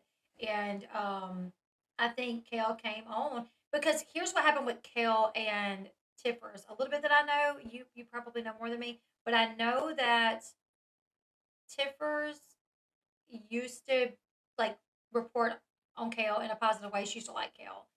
And then something happened to where she didn't like Kail anymore. And so that reflected in the way that her content. She didn't like her no more. So, she spoke about it on her content. And then I guess, I don't know if Kail reached out, whatever. Kail ended up blocking her, which I feel like that's within our right. Like, I'm not no celebrity, but if I was a celebrity, back in the day when I had those creators talking about me, I did the same thing. I blocked them because I don't want to get on YT and see a video pop up where it's like, Elle Bee does this, and it's a big lie on me. So for my mental health, I blocked the people that did that about me, and I feel like that's everybody's right. If Kail wants to block creators that talk crap about her or say things that affect her mental health, that's well within her right to block somebody. I don't think that's like a bad thing because celebrities block creators that talk about them. Like, if you got to protect your mental health, go ahead. For the person that's saying, because there's somebody that said, like, if you put your business out there, like, you're going to get criticized. It doesn't matter who it comes from. You're absolutely right. Janelle puts her business out there all the time. I happily talk a bunch of crap about it. She has tried to read me for filth. She can't. She's a horrible, like, she's not a witty person. Are not good. She don't. Her clapbacks are a flop always. Yeah. So if Janelle came to my page or whatever and read me for filth, I would accept it because I'm like, okay, fair. I come for you all of the time. So to be fair, a lot of us receive backlash. This isn't a surprise that Kail went off in the live. That's not a surprise. We have all got it from one person or another. And so Kail just invited Tiffers. And I do want to say something because Tiffers started an FB. And she only had like 55 followers, and she made a post about Kail. And Kail left a comment and said, "Hey, do you want to come on my podcast, Barely Famous, and discuss your hate for me?"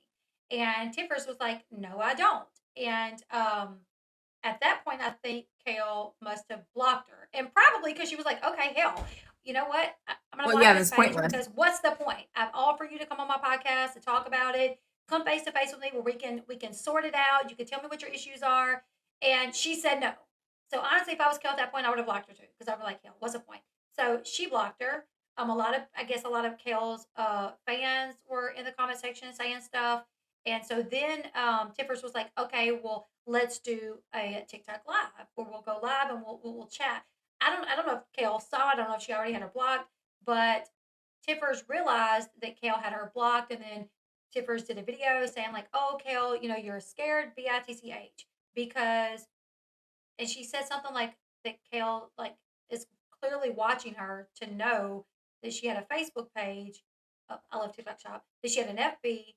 She was like, I only had 55 followers on it, but clearly you're watching me really good to know so quickly when I barely have any followers that I did a video about you. And let me just say, maybe not everybody knows this, but these people get sent stuff.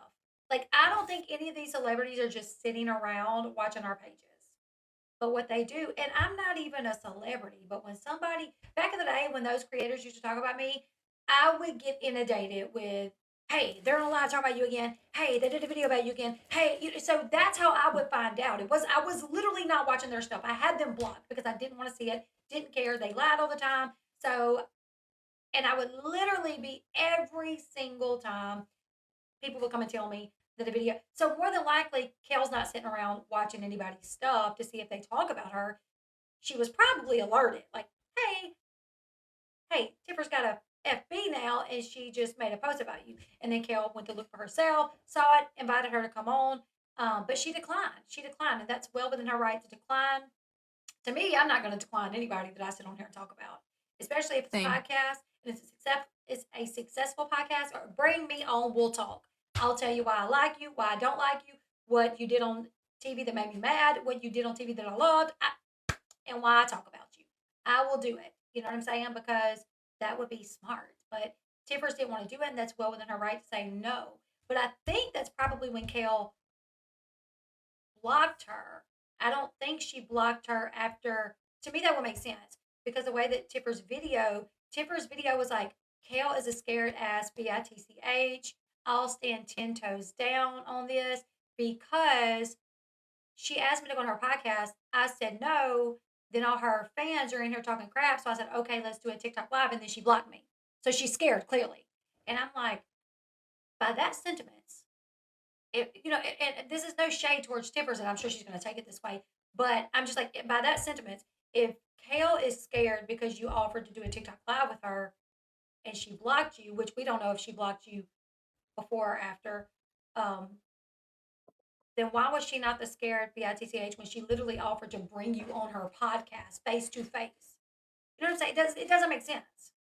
Like, who was the scared person when they declined the invitation to the podcast?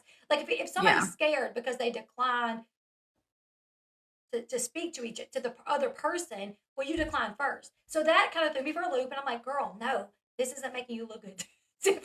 Like, most people's going to be like, hold up, but you declined first. So were you scared initially? You know what I'm saying? So I don't know, but I feel like more than likely Kail hit that block button when Tiffers said no, she wouldn't come on the podcast because she's like, okay, then fine. Then I'm not going to sit here and entertain this anymore. You will not come on my podcast. You will not talk to me about it. So I'm going to move on with my life. So that's where they were already having beef. Like, this literally just happened. That's where they were already having beef. And she literally started her video with, Kail is a scared ass bitch. I'm going to stand 10 toes down in this. And am I correct in saying this, that Tippers has said things about, like, some of the kids not belonging to the dad that Kail says they belong to? And let me tell you can talk about me all day long. When you bring in somebody's kids, that's a whole nother level. You know what I'm saying? So, like, when you start saying, like, oh, that kid, and two, I'm like, as a mom, do we want to sit on our platform and say that kid that he thinks he belongs to this man when he don't? What about when that kid gets older and then he sees all these rumors out there that I started, that his daddy ain't his daddy? So I might dislike Kail or dislike Mama June, but that's going to be in the back of my head that, hold up, if I start doing videos saying that this kid don't belong to, I'm not going to say which one it is, but one of the kids, she says, don't belong to one of the dads and belongs to another man. And so even though kids are in the spotlight, that doesn't mean that you go for somebody's kids. That doesn't matter. Right. Like, you don't do I feel that. like when kids are on a TV show, there's still a way that you cover them that's respectful, and it's not like attacking, or it's not in a way that could be harmful to them. I mean, a lot of these kids that are on Teen Mom, like, they know they're on a show. Like, it is what it is. They have hundreds of thousands of followers, on social media. So some of the kids are gonna be talked about, but I also think it's in the way that you talk about them. I don't know. That's why I say it's in the way that you talk about them. Like, I'm not sitting on here talking bad about Carly or saying that, Carly thinks her daddy is this person, but it's really that person. Like, a lot of what I do when I talk about kids, like when I cover Jace, it's really to advocate for him because I feel like he should get better treatment. And David, the things that David has done to him. And listen, I've literally had people contact me and say thank you for it. So I have some of these kids on the show follow me. I'm not going to reach out to them. I'm not going to be in their chat like, hey girl, what's up? Because they're kids, but they even follow me. And I've been told that some of them appreciate the way that I cover the situation. So, well, and also people have to remember, we may be weird for covering Carly and then Caitlin and Tyler and Brandon and Teresa, right? But why wouldn't you question the other person that you follow that also covers Brandon, Teresa, and Carly? So yeah, if you do have a definitely problem want with it should be across the board. Like, you shouldn't want to hear exactly anybody talking about them. Like, so many people are like, oh, you're profiting off of Carly. So-and-so's profiting off of Carly. Well, so is your favorite content creator every time that they mention their name. So before you come attacking Elle about her sharing or talking about anything, also remember that you most likely follow someone that is actively stating her name and receiving payment for covering her every single time. Okay? Yeah. So Exactly. let's do it across the board. Let's be like Elle said. I mean, just be respectful in that case. She's doing her job just like you feel Tiffers is doing hers. I agree. Exactly. I mean, these kids are on the show, and it's hard to talk about a show about Teen Mom. And the reason I started watching Teen Mom was because I was a Teen Mom, and I was very invested. And I've literally watched it from the very beginning. I've seen every episode. Yeah, what's wrong with advocating for the truth? Exactly. And it's not, it's different than it's not like we're getting on here picking on kids or something. I've seen people do that, and I do not agree with it. There's literally T pages that talk crap about these kids and call them names and talk about their looks, and that's disgusting. But hell, I mean, there's creators that sit on here and call people fat and stuff. You know what I'm saying? Like, it's pretty wild. Looked into that too. And how did you vet the other sources as far as like Teresa's, Caitlin's, whatever family, and the person who knows us?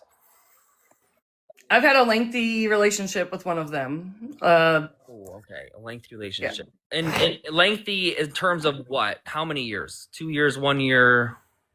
Over a year. Before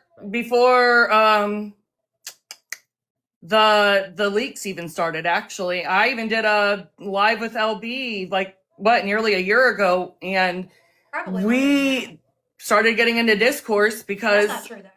the sources that she has that are very much saying the same things that we, are hearing often, that Carly's being kept from you and she's under religious, under religious restrictions and all of that. Yeah. I had a different source. And that's when her and I started to probably not see eye to eye was then. Because when Tiffers has said this before, and she has said this before, and I hate that she thinks that way because when I invited Tiffers on my platform, I had watched her content. I knew 100% that she was not a Kate and Ty fan. I didn't care because I invited her on to talk about something different and something that it didn't matter. Like I had seen her content, I had seen her cover Kate and Ty, and I invited her on. So the video is still up. The last live that me and Tiffers did, I knew wholeheartedly. I'd seen some of her videos. I knew. We were on a live, and somebody said, "Oh, y'all should do a live about Kate and Ty next." And I said, "Oh my goodness, that would be a good idea." I said, "We should do a video about Kate and Ty because we have different opinions." I said, "I think that would be cool or interesting because I can tell you why I feel the way that I feel about them. You can tell me why you feel the way that you feel about them." And she said, "Okay." And I knew. And me and Ray have different opinions about other people, but we don't, has it ever called, me and Ray become friends knowing that we disagreed over other people. I don't care. I do not care. So Tiffers has said this before. She has said when Elle found out that I didn't like Kate and Ty, we stopped being cool with each other. That is not true. Not at all. Everybody's entitled to their own opinion about people. I actually thought it would be a really interesting live to bring her on and say, "Listen, this is the reason I feel the way that I feel," and her do the same thing. And I thought we could have, maybe even, I don't know, maybe I could have changed her mind a little bit. Maybe she could have changed mine a little bit. I don't know. You know what I'm saying? After that live, though, we got off the live and we got on a phone call, and we were basically talking about why we hold the opinions that we hold. And I said, "Well, I have a source, Tiffers, that has told me some things that's just very concerning." And I told her some of the things that was said. And I said, "And this person knows things like addresses, has pictures of Carly that nobody's ever seen, that's not out there. So, I think this could be a credible source." And they are saying that Carly does want a relationship with Kate and Ty. So that's why I am the way that I am. And too, watching 16 and Pregnant, it's just, as an adult going back and watching it, it's just hard not to see two 16-year-olds that didn't know what the hell they were doing being taken advantage of. Sorry. Right. As somebody that got pregnant at 17, if I did not have the support that I had and I would have walked into an adoption agency and they would have said, you're behind the driver's wheel of this bus. It drives the way you want it to, and we go where you want it to go. Because that's essentially what Dawn said. You are in the driver's seat of your adoption. It goes the way that you want. That go back and watch it. That's exactly what she said. So if somebody would have told me that if I would have felt like I don't have the support, I financially can't do it, and somebody would have said, you can make the decisions. Yeah, there can be an open adoption. Yeah, you can get pictures, phone calls, yearly visits, and I would have been promised those things. I would have held on to that. I would have believed it because I would have been a 16-year-old naive child, not understanding that this person works for the agency, not me. She is trying to get the adoption to happen. So looking back and seeing that, like, I could have potentially fell into that too if I didn't have the support that I had, and if I was told those things. However, if I would have walked into an adoption agency and they would have said, listen, open adoption is not legally binding. You can tell the potential adoptive parents what you want, and they could agree to it today. They could agree to it the day that you pass that baby over to them. But once you guys walk out of that hospital and they take off with that baby, they can never let you see that baby again, and there's nothing you could do. I would walk my happy ass right back out of that adoption agency. And I'd be like, nope, not for me. You know what I'm saying? They weren't told that. Kate and Ty were not told semi-open adoption is not legally binding. Once you guys leave the hospital, they can literally never talk to you guys again, and that's fine. So for me, getting pregnant at 17 and thinking if I would have did that and I would have been told that, I could have potentially did the same thing. And it would have been devastating for me to find out that, that wasn't the truth. So I see a different aspect than some people, and that's fine. So I don't have an issue. No one, like, the people that dislike Caitlin and Tyler, like, you can dislike them all you want, but you don't know what you would do exactly if you have never been in that position with them, with their circumstances. You cannot say you may have been in similar circumstances, but you have not been in their position. Right. So no one can say, well, I know I would have done this. You don't. You really don't. And two, somebody said they had a guardian ad litem. That is addressed on this video. They had a guardian ad litem for an hour. An hour. It was not someone that worked with them all throughout the pregnancy. So you guys are going to have to go watch the full video because they talk all about the guardian ad litem, how that was, and how it was for an hour. So, anyways, you want to get back to the video? Yeah. Oh, so yeah, I did want to say that about Tiffers, that she says we had discourse after that, literally after our live, where I suggested we should do one specifically about Kate and Ty, so I could explain why I have I thought like she agreed to it, got off the live, we got on a phone call, and I told her some of the info that I had. She told me that she had the exact opposite information, and I was like, what? No way. And she was like, yeah, I have a source that's told me the exact opposite, that this is Carly, and Carly doesn't want a relationship with him. And I was like, oh my God, I even said, like, if that's the case and I've been promoting something different, I'm going to feel bad. Like, if, you know what I'm saying? Like, I would feel really bad if I've been sitting online saying, like, I don't know, you guys, my source tells me this is not what Carly wants, if it is in fact what she wanted. But the person that came to me did have information that nobody had, pictures of Carly that nobody had ever seen. So anyways, there was no issue with me and Tiffers, none whatsoever. I don't even know where the issues started. I'm not sure, but it was definitely not because she had a different opinion, not at all. I'll be right back, okay? Okay.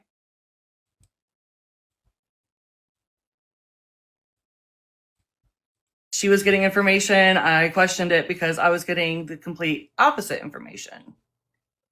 So who was lying in that situation?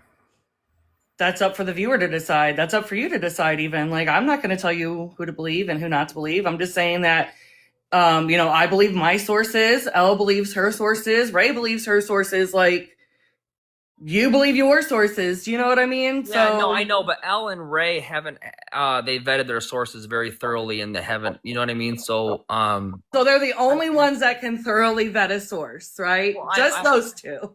No, I'm just trying to I'm trying to clarify of how you vetted these other sources. One is related to us or knows us, and one is related to Carly's family. And if you were duped, I once, didn't. you could be duped again.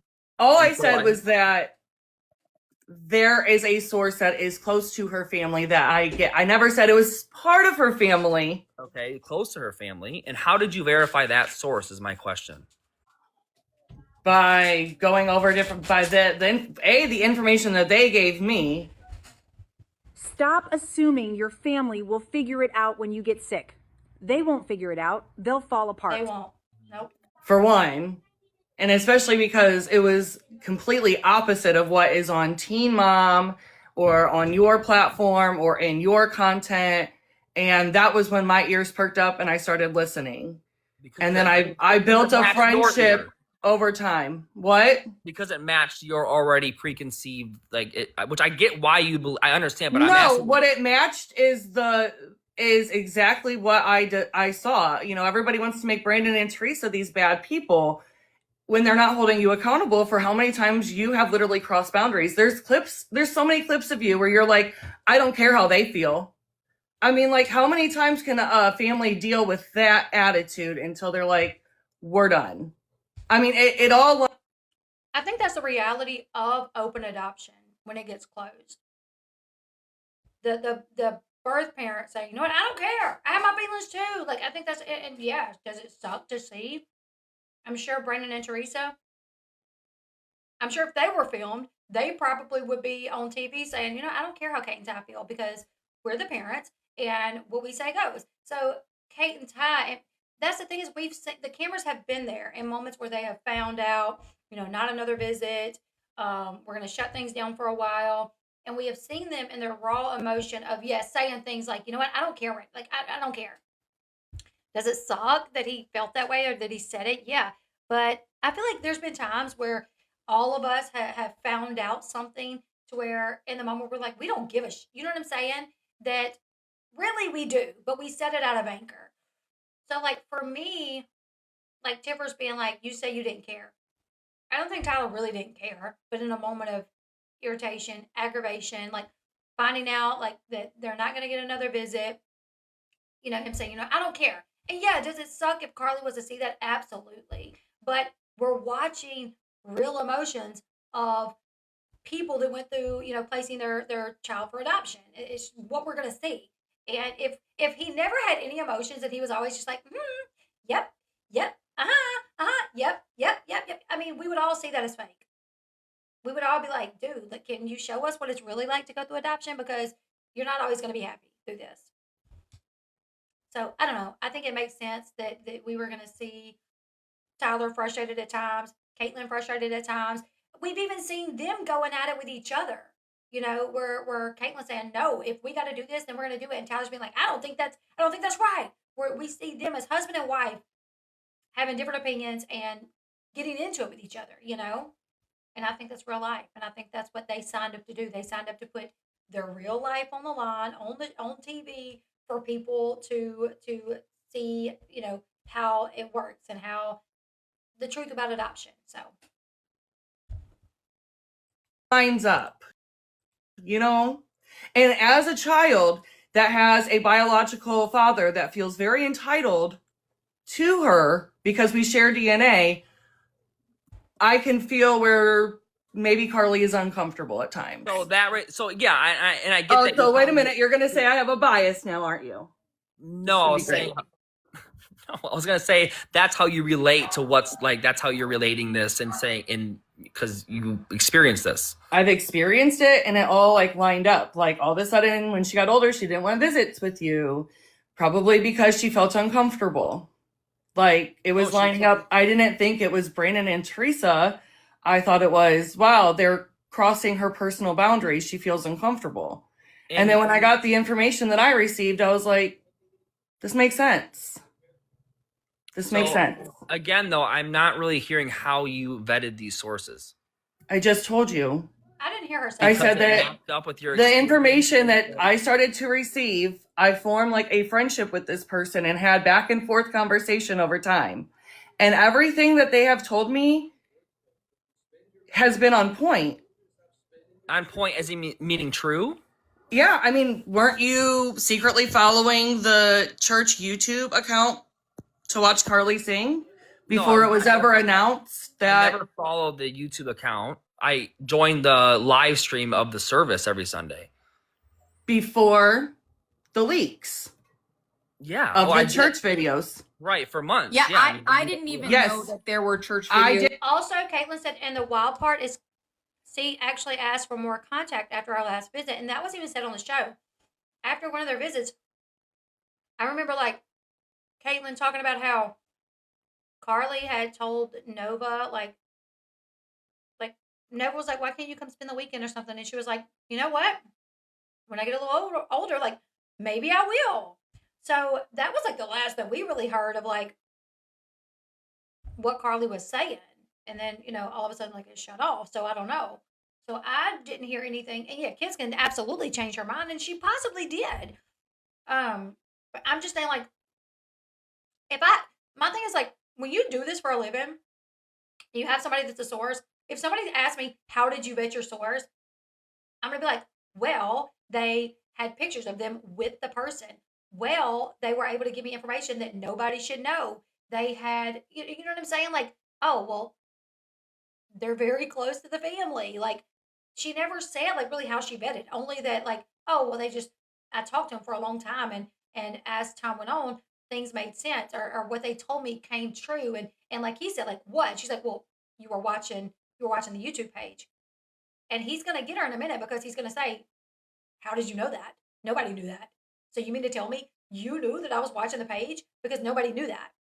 And she was trying to say that she knew that Tyler was watching Carly on the YouTube page when Tyler's like literally only like 2 people knew.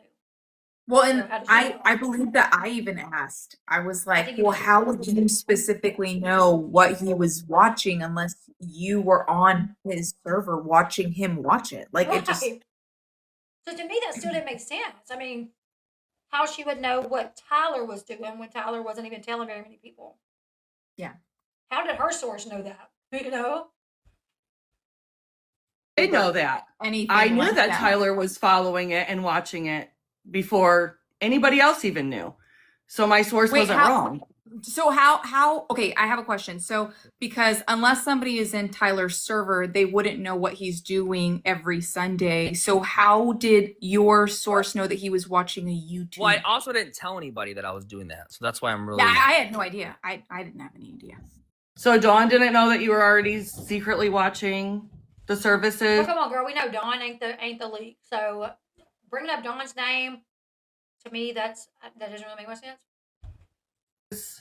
To see Carly.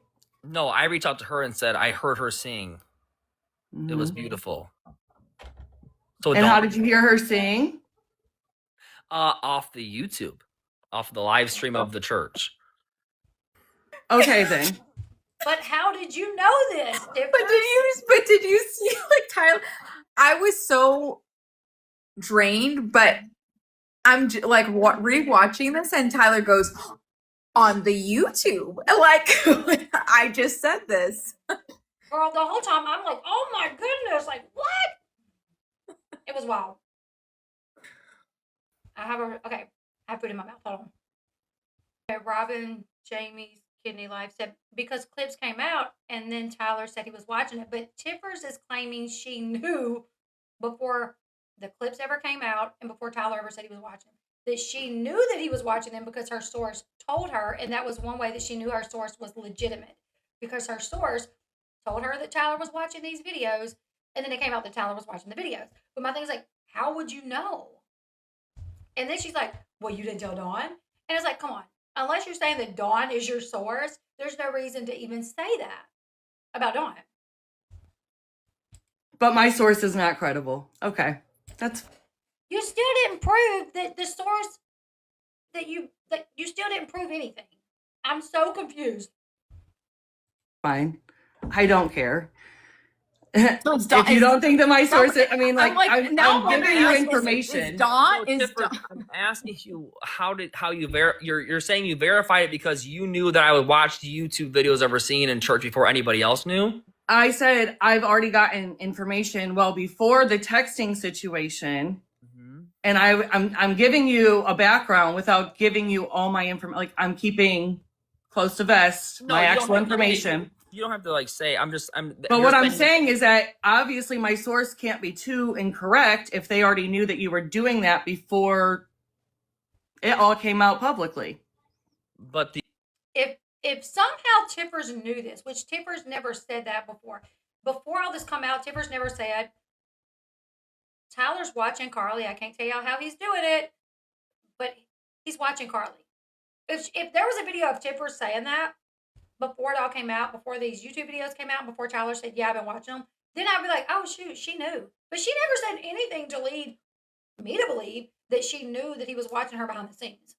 If I found out that Tyler was watching Carly sing on YouTube, you're damn Skippy. I'm gonna go on my TikTok and I'm gonna tell people, yeah, I just heard some tea that Tyler is watching Carly sing on Sundays, and he ain't telling nobody I about think it. she probably would have too. That's just my opinion. Because as soon as Tyler and Caitlyn stopped talking so much about Carly, she did a video and she was like, oh, well, there's a cease and desist, and then she was like, well, not a lot of people know about it, only like the family and a select few other people, but she's the one that put that out there, that there was a cease and desist. So I'm like, surely, I don't know, because if it was me too, like as a creator, when you hear something, you're like, hey guys, I got the tea, here's what's happening, so I'm like, I feel like if she knew that Tyler was somehow watching Carly, she might not out it completely, but I think she would have did a video saying, listen guys, not only does Tyler not shut up about Carly, but he's watching her. Like, he's got a way to where he keeps up with her and he watches her. And like, okay, people are taking this too literal. How about this? Because I'm too biased for some people in here. So how about this? If I found out that Janelle was hooking up with David prior to her inviting him to go see Ensley, you are damn straight. I am going to make a video about it and talk about it. And then once David was with Ensley and all of this stuff was going on, I'd be like, and it came out, I'd be like, told y'all. Like, didn't I tell you about it? so you said it in a sense a while ago, like if you found out Tyler was doing it, you would say it. But what you mean is, as creators, that's what we do. When we hear tea, we jump on and we do a TikTok video about it. We're like, oh, let me tell you what I heard. So Tiffers would do the same, I'm sure, if she heard Tyler was doing that, especially as much as she covers them and she don't like them. And that would be something like, oh, look what Tyler's doing, He's watching Carly when they've shut down communication. Now he's going behind her parents' back and watching. I think she would have said something.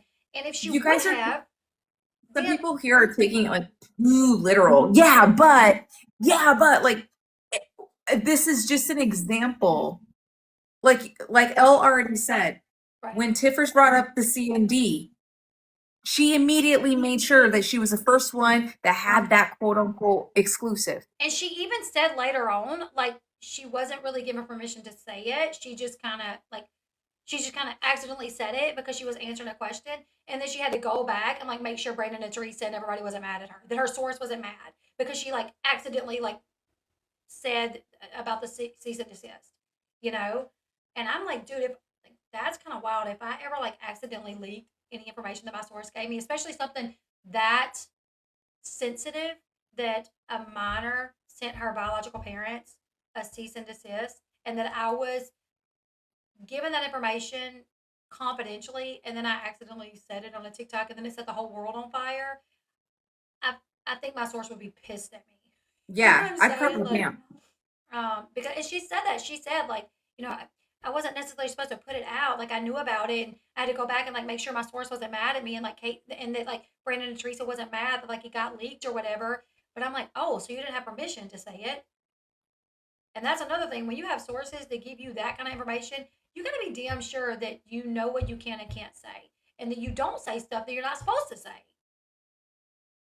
Because if I was a source and I gave them some information like that and they said it on live, I'd be so mad.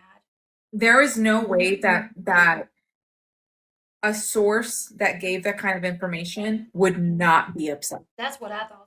Would say, oh, it's okay, no problem. It was gonna go out. It was gonna come out anyway. Like, Yeah, and I think she said that they basically was like, oh, it was going to get out anyways. yeah, Because how much stuff between Brandon and Teresa and like Caitlin and Ty or Dawn hasn't gotten out that we don't know about. So it doesn't mean like, oh, it's fine that you accidentally leaked it because it was going to go out anyways. Well, who knows if it was going to go out anyways? It might not have, but at least if I have a family, if I'm really close to Brandon and Teresa and I'm giving this information to this, TikTok creator that covers their lives, and I find out, if I'm Brandon and Teresa and I find out this person that I'm close with gave the information to a creator and they leaked it, I'm going to be mad at them. Now, if it just come out because some other way it was found out, somebody, found it through court records or something like that, blah, blah, blah, blah, I'd be like, okay, whatever. But to know that I have somebody I'm in communication with, somebody that I trust, that told that to a content creator that then leaked it, I'd be like, dude, what the hell? Like, you told this to so-and-so and then they leaked it? I would be upset about that. But she said they weren't because they was like, oh, it was going to get leaked anyway. So, but we'll continue to play this. I don't remember what we were even talking about here. Oh, the source. how she verified the source. And she said it was because she knew that Tyler was watching the YouTube videos of Carly before they were leaked and before he admitted to it. That she knew this somehow. Okay. And two, I don't have a problem. Here's the thing. It was literally on YouTube. It was on YouTube. I mean, Carly is getting on stage singing. There's cameras there. She's knowing that it's going up on YouTube. Brandon and Teresa's knowing that it's going up on YouTube. So, well, also when it blew up, the church never privated anything. They continued to leave it public. And people continued to post the videos on fan pages. And they did not say, you know what? Oh, well, now all these T pages are covering it, so we're not going to let her sing anymore. Or we're going to, they continue to let her sing, and they continue to post it publicly still. So clearly it wasn't that big of a deal. The only person that knows that was Dawn. Dawn's not my source, though. Oh wow, it's getting me more creepy. So that's so you're vetting the source based off of the fact that no one else knew. Again. I have a connection to the other side of this, to the Davis family. So if Dawn knows both of you, then that means that they could have also found out that you were watching the videos before it was like put out there. Dawn doesn't have to be my source. But Dawn would have talked to Brandon and Teresa and to the Davis family. So therefore, my source found out. Ray's like, okay, there you go. This all stinks like shit. You know what I'm saying? I'm just joking. I love that you were like, I was just like, what is this? And I like literally trying to process. And I'm also like, I don't want to interrupt. Let them talk, so like there's times where I'm just like, ugh! So it's just like, let me just. Yeah, I mean, I think you did the best that you could do. Just sit there and let them talk it out. Let them hash it out. Yeah. Go. Oh, you're saying so Dawn told Brandon and Teresa that I was watching the YouTube videos, and then they told this person that's related to the Davis family or knows them or whatever, and that told you. Correct. That would be the path. Yeah, and so Tyler, can you confirm with Dawn if she ever told Brandon and Teresa that? Because that'll let you know right there. If Dawn says, no, I actually never told Brandon and Teresa that you were watching those videos, well, then you would know Brandon and Teresa never found out. Therefore, Tipper's source could have never found out. Can you do that? Can you ask Dawn if she ever shared that with Brandon and Teresa? If Dawn's the only one that knows, and she also knows them. Well, she's actually not the only one that knows. There's one other person because they. You just said that she's the only one that knows. No. Like, no, I said what? she's the only. No, I said she's the only one I told. So how I got the original live stream video, church video. Okay, so they asked Dawn if you were watching, and Dawn told them yes. When was this? Was this after it all came out that they asked if you were watching, or was it before?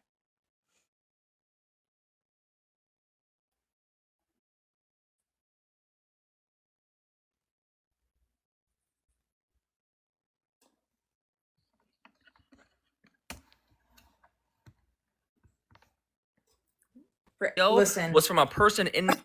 Did you say listen? I'm listening. Oh no, because somebody said Ray in turtle mode in that hoodie. And Girl, it was funny. I honestly don't know when, because Dawn just told us today when we asked her. Okay, so y'all asked her today, hey, did they know? And she said, yeah, they asked me, and I told them that y'all had watched. Okay. Got you.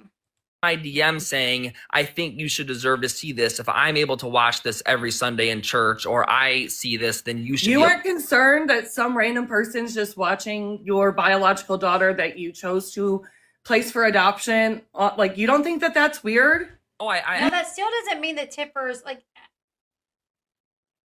is basically saying, we still don't know when Dawn told them or when they asked. Could it, I mean, heck, this was months ago. How many months ago was this that it all came out, the videos? I mean, 5, 6? oh, it was damn near a year. Okay, so maybe a year ago. So here's the thing. If they knew over a year ago, then yeah, it's possible they told somebody in their family, friend circle, and Tipper source found out. But if they only found out after it all got released and they asked Dawn, then that meant no, they wouldn't have known, and Tippers wouldn't have known before that. Tyler released clips. I've seen messages where Kate and Ty like reached out to people and was like begging them to stop sharing videos. Like, Same. yeah, like, and I know everybody's like, Kate and Ty released the videos. What purpose? They have so many pictures that people's never even seen of Carly. Like, why all of a sudden now would they be sharing the videos? And the videos are literally on a YouTube page. And two, I had somebody in my page, this was back when it all happened, that literally told me they sent the video. Okay, so before it all leaked, and Ray, I think this happened to you too. Before it all leaked, somebody sent me a picture of Carly and videos of Carly singing. I let Kate know, got that person in contact with Kate, and that person was they sent it to me, and they sent it to one other content creator. That content creator put it out to the public. That person said they did not send it to me or that content creator to post it, but just to show it to us. Be like, oh, let me show you what I found. They did not do it. However, that content creator posted it. I was on a live one night, and everybody was saying, oh, Kate and Ty's leaking this. And that person came forward and said, I can tell you guys, like, I don't think Kate and Ty's leaking it, because I'm the one that sent it to one of the first T pages, or the first T page that put it out, because I found it, thought it was interesting, sent it to Elle, and sent it to this other person, and that other person posted it publicly. Never, like, I did not know they were going to do that. I just was sending it to them to show them what I come across. So, and then I saw messages where Kate and Ty was reaching out to these T pages and saying, will y'all please stop posting pictures of Carly? Will y'all please stop posting these videos of Carly? Like, please stop. So what purpose would it serve for them to leak photos or videos of Carly? Well, especially if that would risk them not being able to see her again. I mean, could you imagine if Brandon and Teresa found out that it was them? Then what's going to happen? And here they are, you know, they're like shutting down the OF, like, just in case that's a problem. So and then for the people that are saying like, oh, well, because he's selfish, he would share. If he were so selfish, don't you think he would want to keep that to himself so that he didn't share that with people, so that it wouldn't be stricken away or whatever? Like, if he were that like, right, yeah, if he make was that selfish, make sense. yeah, it doesn't make it. Or if he was really selfish, he would do it on his own platform. So he would make a ton of money. Because let me tell you, when those first pictures dropped on social media, I was following a Facebook page, and it got thousands of comments and thousands of likes. And I can tell you, those T pages that was posting the videos made some serious money off the videos of Carly and the pictures of Carly. Okay.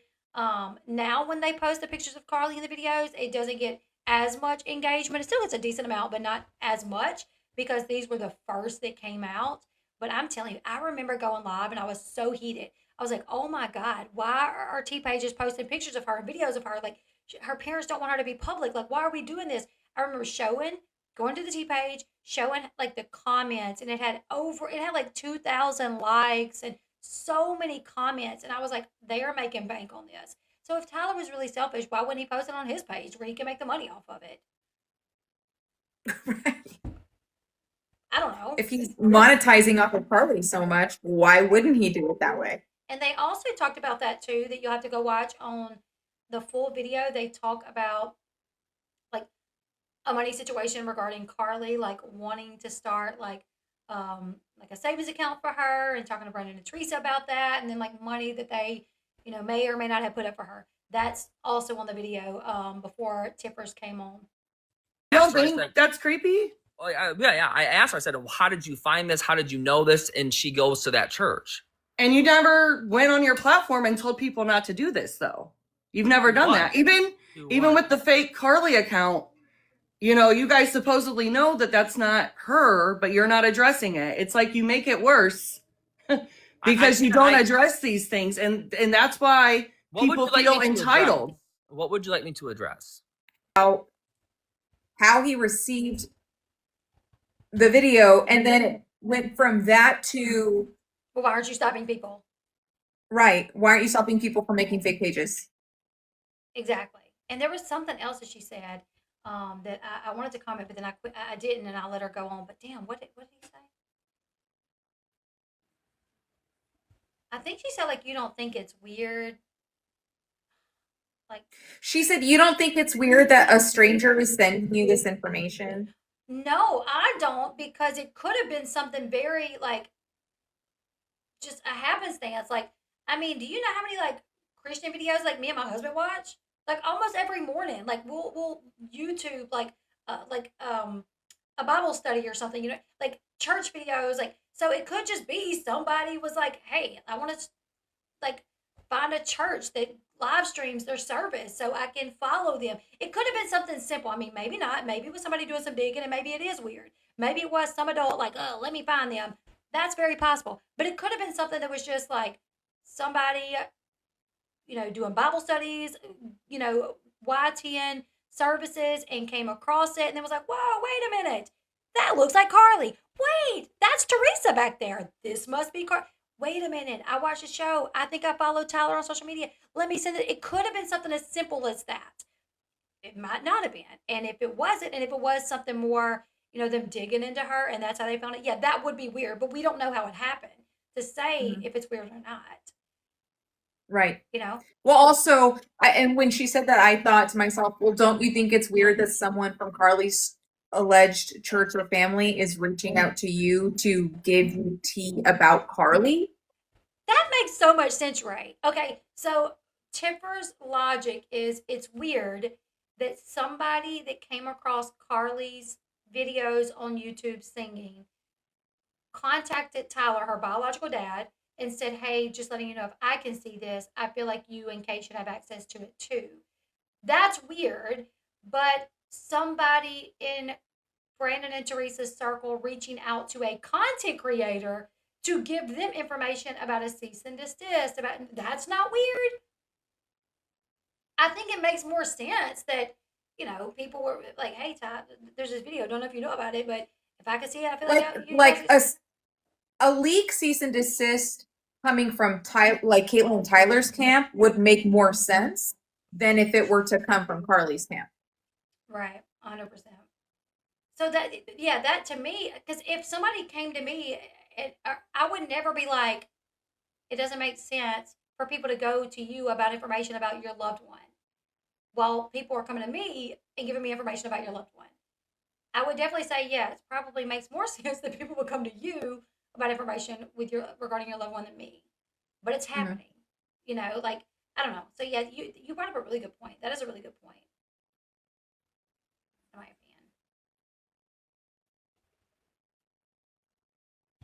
I mean, our church live streams every Sunday. And if we don't go for some reason, we watch. If I were you, I'd go on my platform and say, hey, can you please not seek out my biological daughter that I placed for adoption? Can you not go seek her out at church and send me the videos? Like, that's unsettling for me. But I didn't do it publicly because I did it privately because they messaged it to me. So I was like, hey, this is weird. Why? And then when it became public knowledge and people then even more went to that church to watch her and, take screen recordings and share it on their platforms, you didn't say anything to stop them. Screen recordings that is posted online on public YouTube? Tyler, can you listen? Turn your damn ears on. I feel like Tyler's really trying to understand what she's saying. And I feel like Tyler's like, I think he's like ADHD. He's autistic. So his brain is like moving like in a way that like, maybe ours isn't. So I think he's really just trying to grasp what she's asking of him or what she wanted from him. So I just feel like, I don't know. Like we're all adults here. Like I'm laughing because he's like, wait, you want me to chastise somebody for something that's on a public forum? Exactly. and two, like Kate and Ty have like millions of followers. It's one thing if us little T pages with our 80, 100, 200,000 pages are talking about it. But if Tyler makes a post on his Facebook with however many, or his IG with however many, and Caitlin does too, and say 80% of their following had no idea that there's a YT uploading Carly's church services of her singing, that they have no idea that there's a fake Carly TikTok page, but they go on their page and they tell everybody, hey, this is a fake page. Hey, you guys, stop recording Carly's YT lives where she's at church. Stop recording them and posting them. It could make it so much worse because you want to know what most people are going to do? They're not going to go report. They're going to go over there. They're going to go watch it. So then you've done told way more people about it than even knew to begin with. Which, like Tyler said, he reached out to all the fan pages and was like, will y'all please stop? Will y'all please stop posting clips of her singing? Will y'all please stop posting pictures? So he tried to do, which he did. Like he said, he was even like on like IG lives, and I think he says this, that he actually did say like, you guys stop. He said, I made multiple posts condemning the videos after they ignored me privately. So yeah, but like to get on there and to be like, these are coming from a YouTube page and that TikTok is fake. Like you're just going to draw more attention to it. So to me, it's really hard way to navigate that because yeah, you want to say something, but you also understand that you have a much bigger platform and probably most people don't even know about it. Probably the majority of the people that follow you don't know about it. And if you start talking about it, then they're going to figure it out and they're going to go look for these pages. So then you have way more people watching, Mm-hmm. So okay. Hold on. Let's be respectful. Like that's why this is why I asked both of you each, are you each okay with coming up? I want us to be respectful. I will say I will say that when the Carly pages came out, we were all, Caitlin, Tyler, we were all like reporting those pages. So I will. But they never use their platform to tell people to stop. That's what I'm saying. Like reporting is great, but you never went on your platform to tell your audience to not do that. Don't seek out these videos of her. Don't share them on your platform. Like we respect her parents and their wishes. They did though. But they did. I DM'd all the accounts and said, please stop this, take this down. This is irresponsible. What's going on? You know what I mean? Okay, but I'm saying publicly. Oh, not privately. You guys went on Instagram. Didn't you guys go on Instagram and like ask people to stop? I did it multiple different ways, but you're saying, but her point is I should have did it publicly, like more publicly. I should have been like more, like, hey, everybody, announcement or whatever. I mean, yeah, even with the church videos, like people, and then they were seeking out the school page. Like it got so out of hand, but you guys have a huge platform and did not do anything about that publicly to say, stop. Same with this fake Carly TikTok account that people are blowing me up. Is this real? Is this really her? Is this really her? And I've been told that To me, I think it's common sense to think to me it's common sense. Like, okay, if they would have been posting about it, most people wouldn't have ignored it because most people's nosy. Most people are like, what does Carly look like? Oh, she can sing. Let me go listen. So it literally just would have sent flocks of people to go do exactly the opposite of what Tiffers claims that she wanted and what Kate and Ty wanted. So to me, I'm like, you really. I remember when I made a video and I was like, there's pictures of Carly that are surfacing. Please stop posting them. Please stop looking for them. Please just leave it alone. And even those people were like, well, I didn't even know about that, or I didn't even think about that until you said something. So now I want to go look. So Exactly. if I'm just a content creator and I'm telling people, leave this girl alone, stop looking for her, can you imagine the amount of people with the amount of following that they have and how that would have gotten so much worse? Exactly. And then if you know, Brandon and Teresa would have found out, like, oh, they literally mentioned the church videos, and now we have all these people commenting about Carly can sing, and you know what would have happened? People would have been like, oh, mentioning Kate and Ty in the comments, or mentioning, you know, like, oh, your parents need to leave you alone, or, you know, like, oh, your bio parents need to leave you alone, or we love Caitlin and Tyler, Brandon and Teresa, like they're being crazy, like they should let you see your parent, you know what I'm saying? Like comments would have been flooding in, and then it would just make things worse. So I don't know. I think they did the best that they could with not really knowing how to handle it. But I think posting about it on their public platforms and staying on top of it and constantly talking about it and telling people not to do it, it just would have made things much worse, in my opinion. Yeah, I agree. you guys know that that's not even real. I've addressed it on my little old platform saying, like, that's not her. Don't engage with it. But you and Caitlin, neither one of you have done that.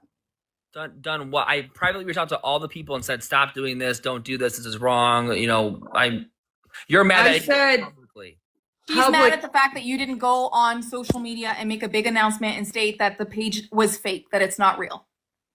Listen, if I went on social media and talked to listen, I can't go in and say, this page is fake. Don't believe this one. Go to here. Yes, you can, though. Yes, you can. If I can take my time to make my little commentary, you guys can do that. Like, seriously.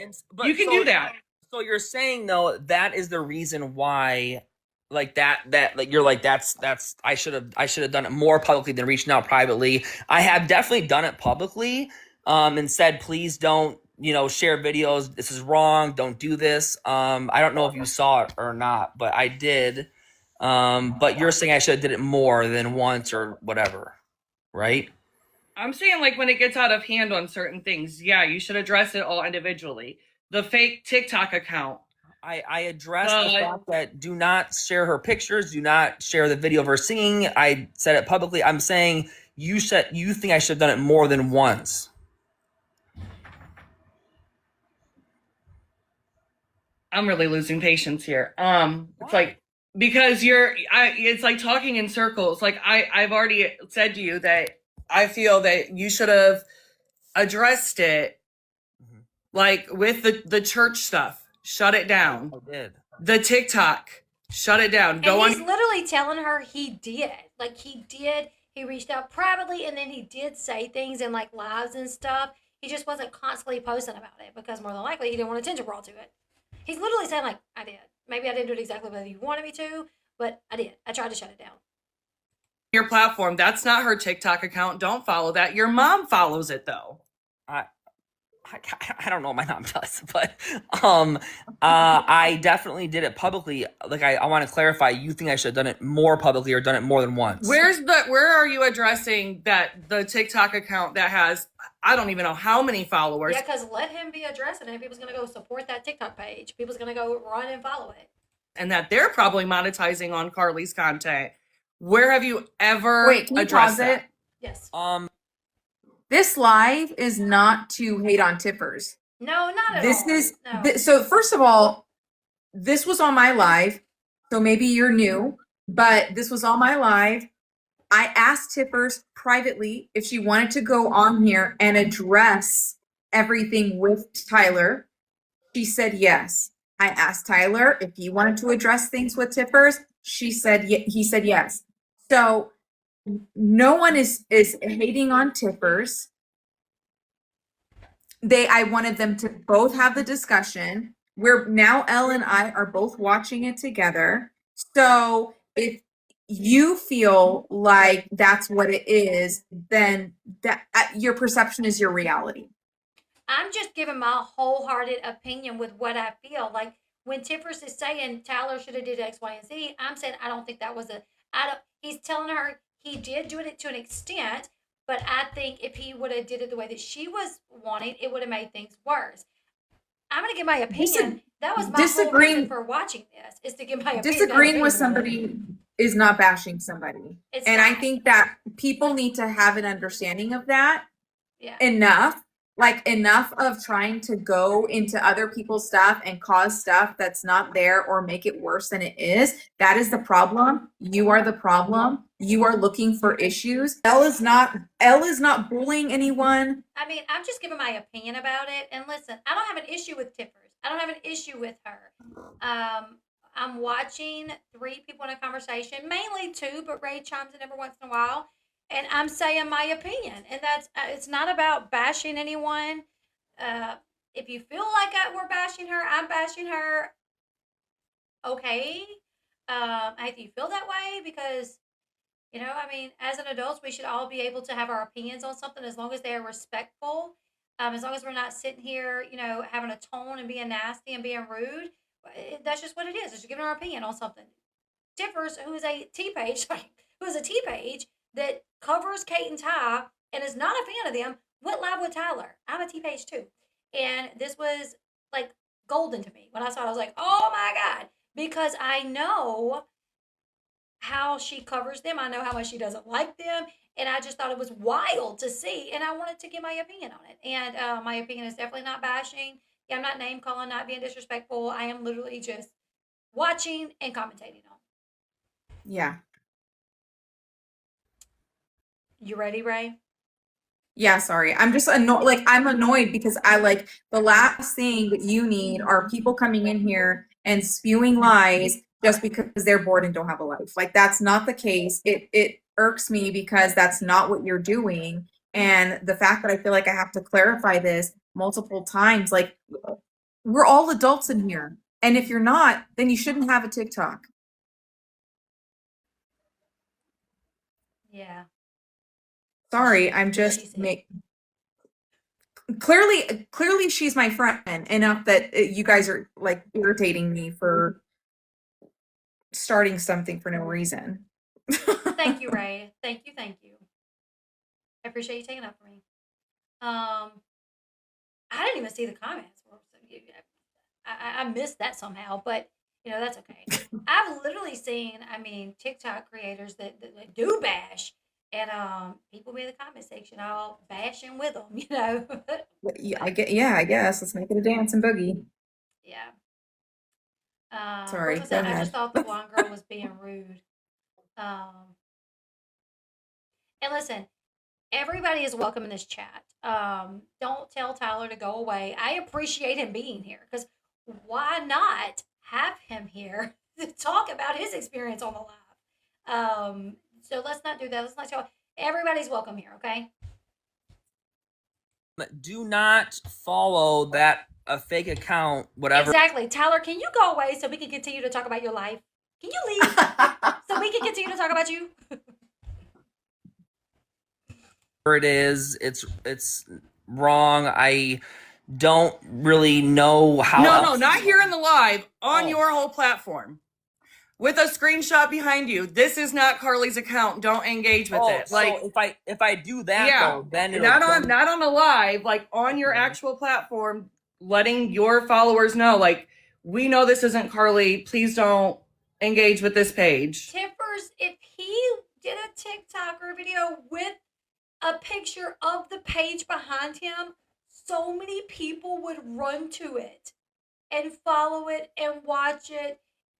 That's literally so many people. Like, that would be dumb. Everyone's going to search then. Like, that would be just the most... And it could potentially make Brandon and Teresa mad. they could potentially be like, you know, this page is leaking pictures of Carly, and you just said, you know, once you made your post, it grew 5,000 followers overnight. So thank you. We're trying to get it shut down, and now it has way more followers because you made a freaking picture and posted the whole TikTok page telling everybody where to go to find it. Like, so, yeah, I mean, I don't think that would be the smartest idea. That's just me. No bashing intended. So is Done with you. that what My bad. you like me to do? That would make you feel I'm better. just saying that it's a suggestion. I'm not saying that that's what you don't need to please me. I'm not saying, oh, please. You're Well, no, that's- asking me how I think that you should have handled something, and I'm just giving you an answer. Like, I'm just telling you, like, No, as an I- outsider I- looking how I in. would have handled it. I said, what else would you like? Is there anything else you want me to do or do more than once? Or I did it on Instagram. I should have did it on TikTok. Or I'm like, I don't know what else, you know, you want. You any more suggestions? I would be more than willing to listen to. I don't have any. You don't have any more suggestions. That was me. No, I'm not like, a one. Are You know, sure? the chat is ready for me to leave, and I am happy to Don't exit. run away. I don't. Listen, Tiff. I'm not gonna run. I'm not running away. I just Yeah, don't feel you like are. this is a productive conversation. It's Like, very productive. This is great. This is your opportunity. This is what we've all waited for. So let's stay here, calm. We're respectful. You're being respectful. I'm being respectful. We're answering questions. I think it's really, it's a good thing. This is a good thing. Do you agree? I think that everybody's saying like, Rei, you're better than this. Rei, kick her off. I think that first of all, they want me gone, they bro. have. So first of all, though? they have Why? each other blocked. Okay, this conversation would not happen if we weren't doing this. I think it's important that they have this conversation and get it all done and over with, because otherwise it's going to keep going back and forth and back and forth. It's better this way. People can be pissed. You can unfollow me. You don't have to watch. You're not held captive here. Right. They are both guests here. They are both welcome to talk it out. I'm just here as the mediator. So again, you're not held captive here. Stalker. I got a what? A CA. What the hell is a CA? In regards to the cease and desist, Tyler's not going to send you a cease and desist. I already not know gonna that. happen. I've He's already sent- been told that. Okay, well, he's not going to send you a cease and desist. He doesn't care. Whatever, it is what it is. You guys spoke about the E situation. You guys spoke about him. Like, is there still another page up of Carl? I don't even know anymore. Is there still another page I up don't of go on Carl? TikTok's. Every time I call them out, they change the name on it. So I don't know what it is now. Okay, so in regards to so there is. I think that you guys should just. If there's anything else that you guys or that you feel like you should discuss, I think right now is the perfect time. I agree. I don't have anything. I mean, if Tyler has anything, he can go ahead. But I mean, I think that I've asked. that threw me for a whole fruit loop that she had nothing else. And that's what I was in the comment section. I was like, y'all, let's give Tippers like, can y'all schedule another one of these? Give her time to like get her bearings, you know, get her thoughts together, because she was thrown into this, you know, like off the cuff. And I'm like, I know she has so many things that she's talked about on her page, her issues with them, things that she's pointed out of why she doesn't like them. And I really wanted to hear those things. Like, I really wanted to hear her say, like, this is an issue I have with you. Hear Tyler rebut that. Hear him say, well, this is why we did that. Or, yeah, we take accountability for those things. I was dying for that. Didn't happen. Made me a little sad. I was like, no, don't go.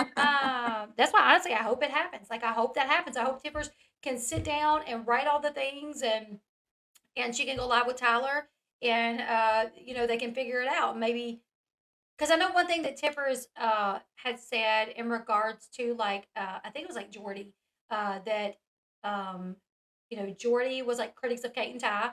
They had Jordy on their podcast, and when Jordy come back, he still is like critical of Kate and Ty when he feels like they did something wrong or whatever.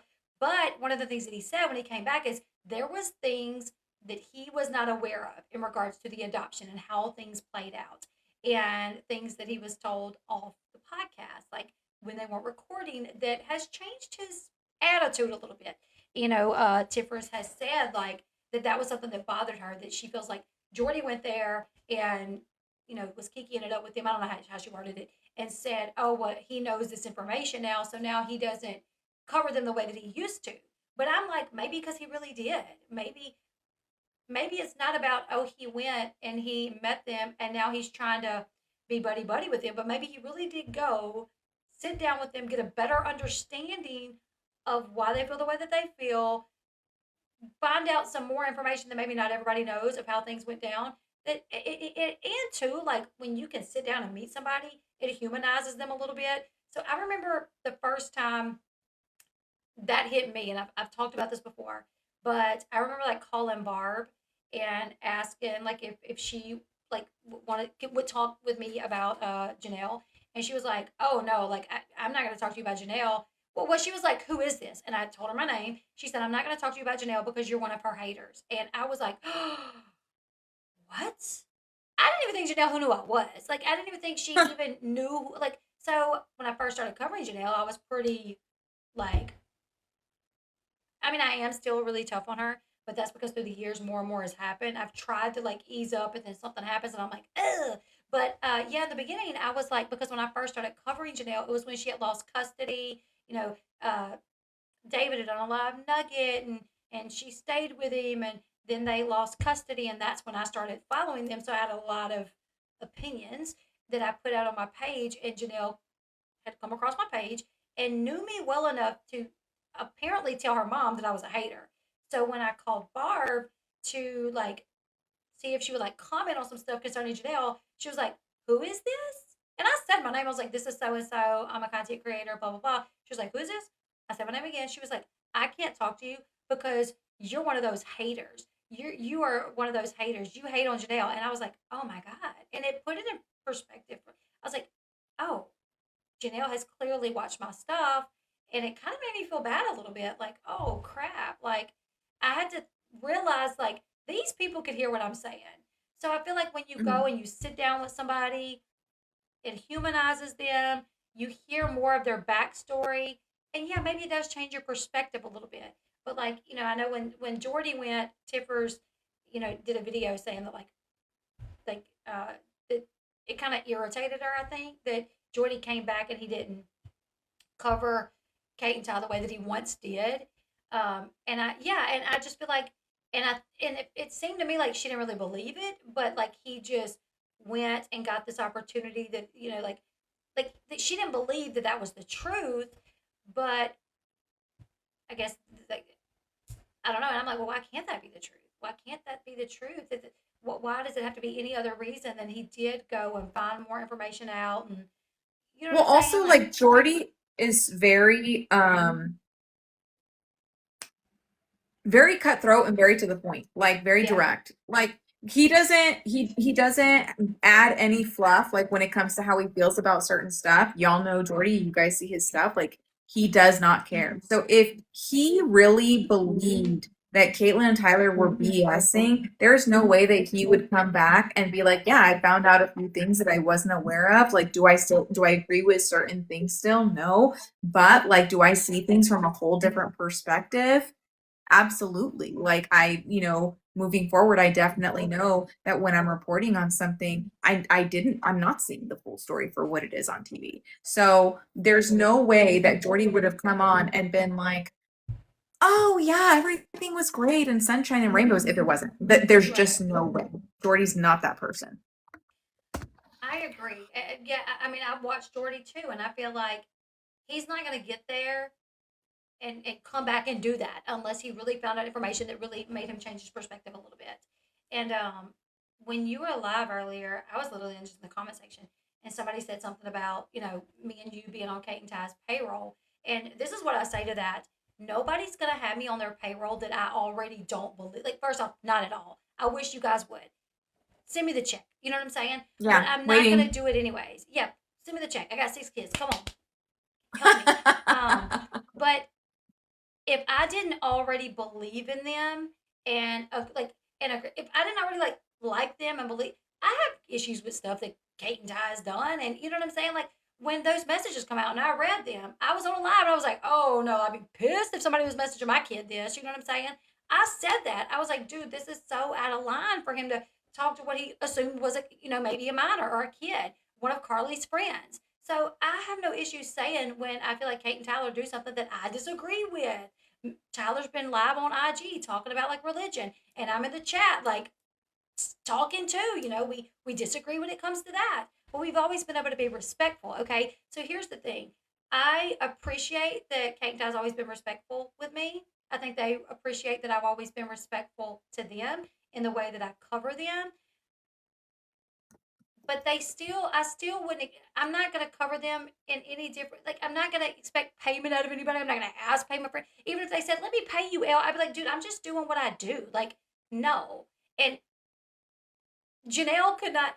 That's the thing. It's like, oh, you're on the payroll. You're on the payroll. Do you think my opinion would change because somebody's offering to pay me or I am? Like, here's the thing. Like, if I didn't like Janelle and agree with her in most circumstances, I'm not gonna be on a payroll. You know what I'm saying? Like, so nobody's gonna be on anybody's payroll that they don't already like and agree with most of the time.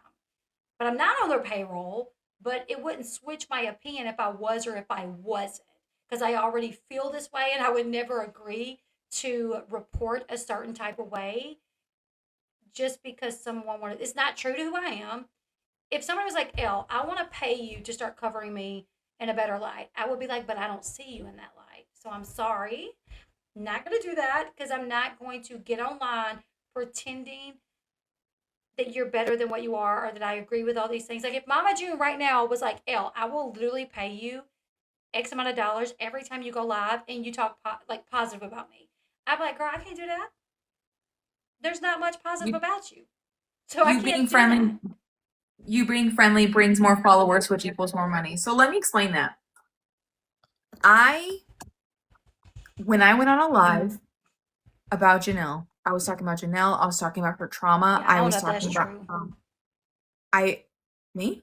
No, what they're saying, like me being Oh, friendly brings more oh. Well, followers. so I'm getting into that. So I was on a live. I was talking about Janelle. I was talking about her trauma. I was talking about all the ABUSE, like all the ABUSE people that she's like, all that, right? I've talked about all of that. I talked about why she most likely kept getting under a man, and it was because of all the trauma and how she felt like she was left by her father, and she was left by her father because her mother literally took her kids and didn't allow her father to be in their lives. I have said all of those things, and I said it with kindness. But when she does stupid shit, I'm going to say that she did stupid shit. And the same goes for everybody else. Yes, are Caitlin and Tyler my friends? Yeah, sure. But if they do or say some stupid shit, I'm first going to tell them that they did stupid shit. And then I'm going to tell them I got to post about it. Like I look foolish there. And Tyler, I'm sure can tell you, I am very stern when I say I am not biased. So you will either take it as it is, Kimberly, or not. But if you are on the side of Janelle, like, girl, how can you stay defending somebody like that?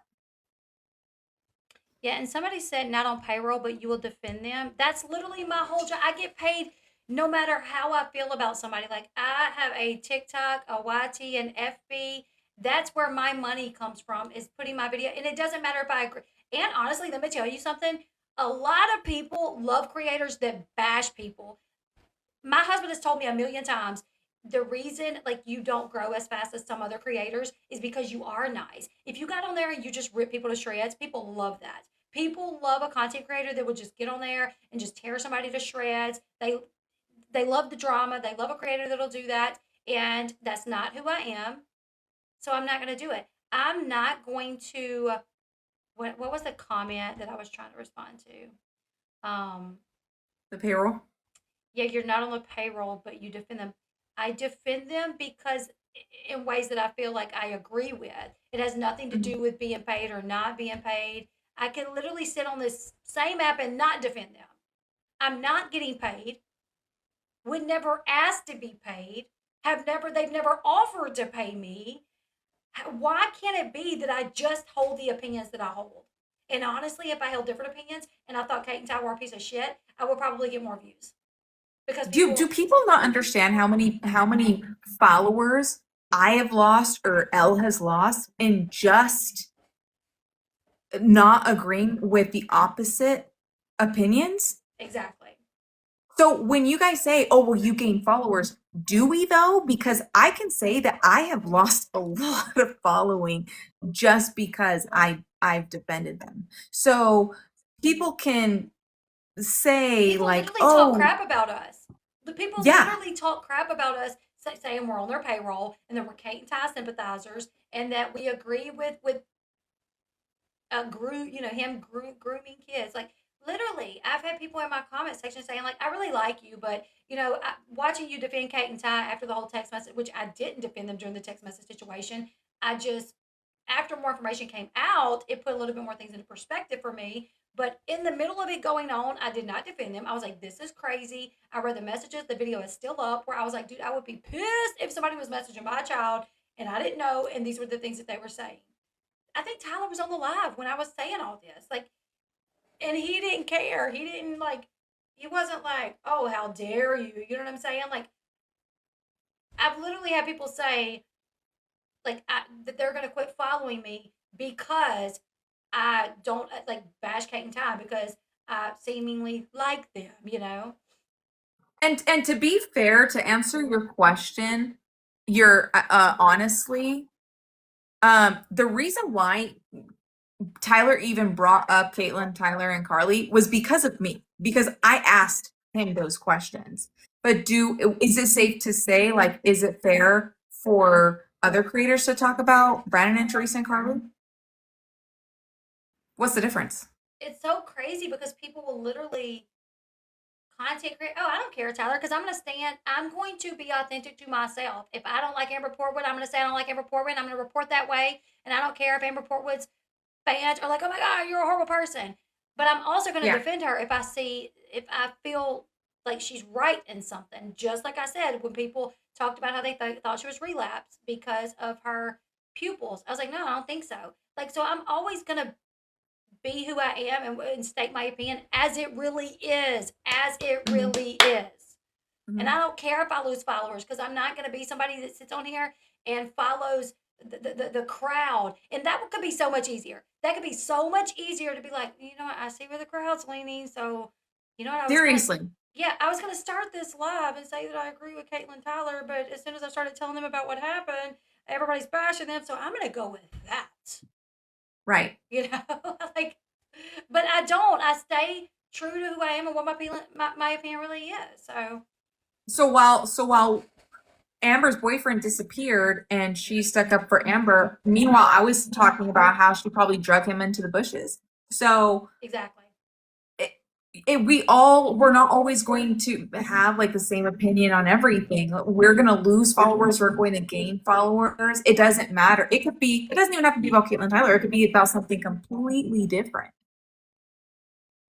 Yeah. That's and you're right. No one should. Sorry, go ahead. Go ahead, right? No.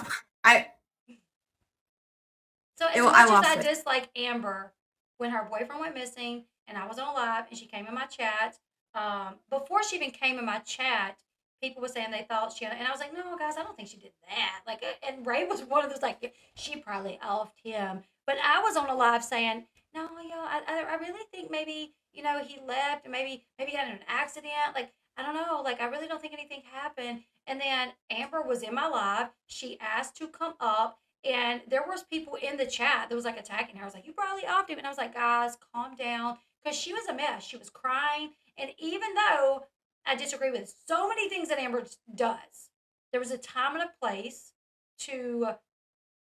it wasn't the time or the place to call her out for what type of mom she was. She was literally in tears. So I did what I could. I let her tell her side of what happened. And I told her I was sorry. And I asked my chat to be kind over what she was going through. So it doesn't matter if I like you or dislike you, or if I hate half of what you've done. I'm going to go with the way that I feel is right in the moment. And nobody's going to pay me to do different. I get paid to sit on here and talk no matter what my opinions are. So my opinions are going to be what they are. So.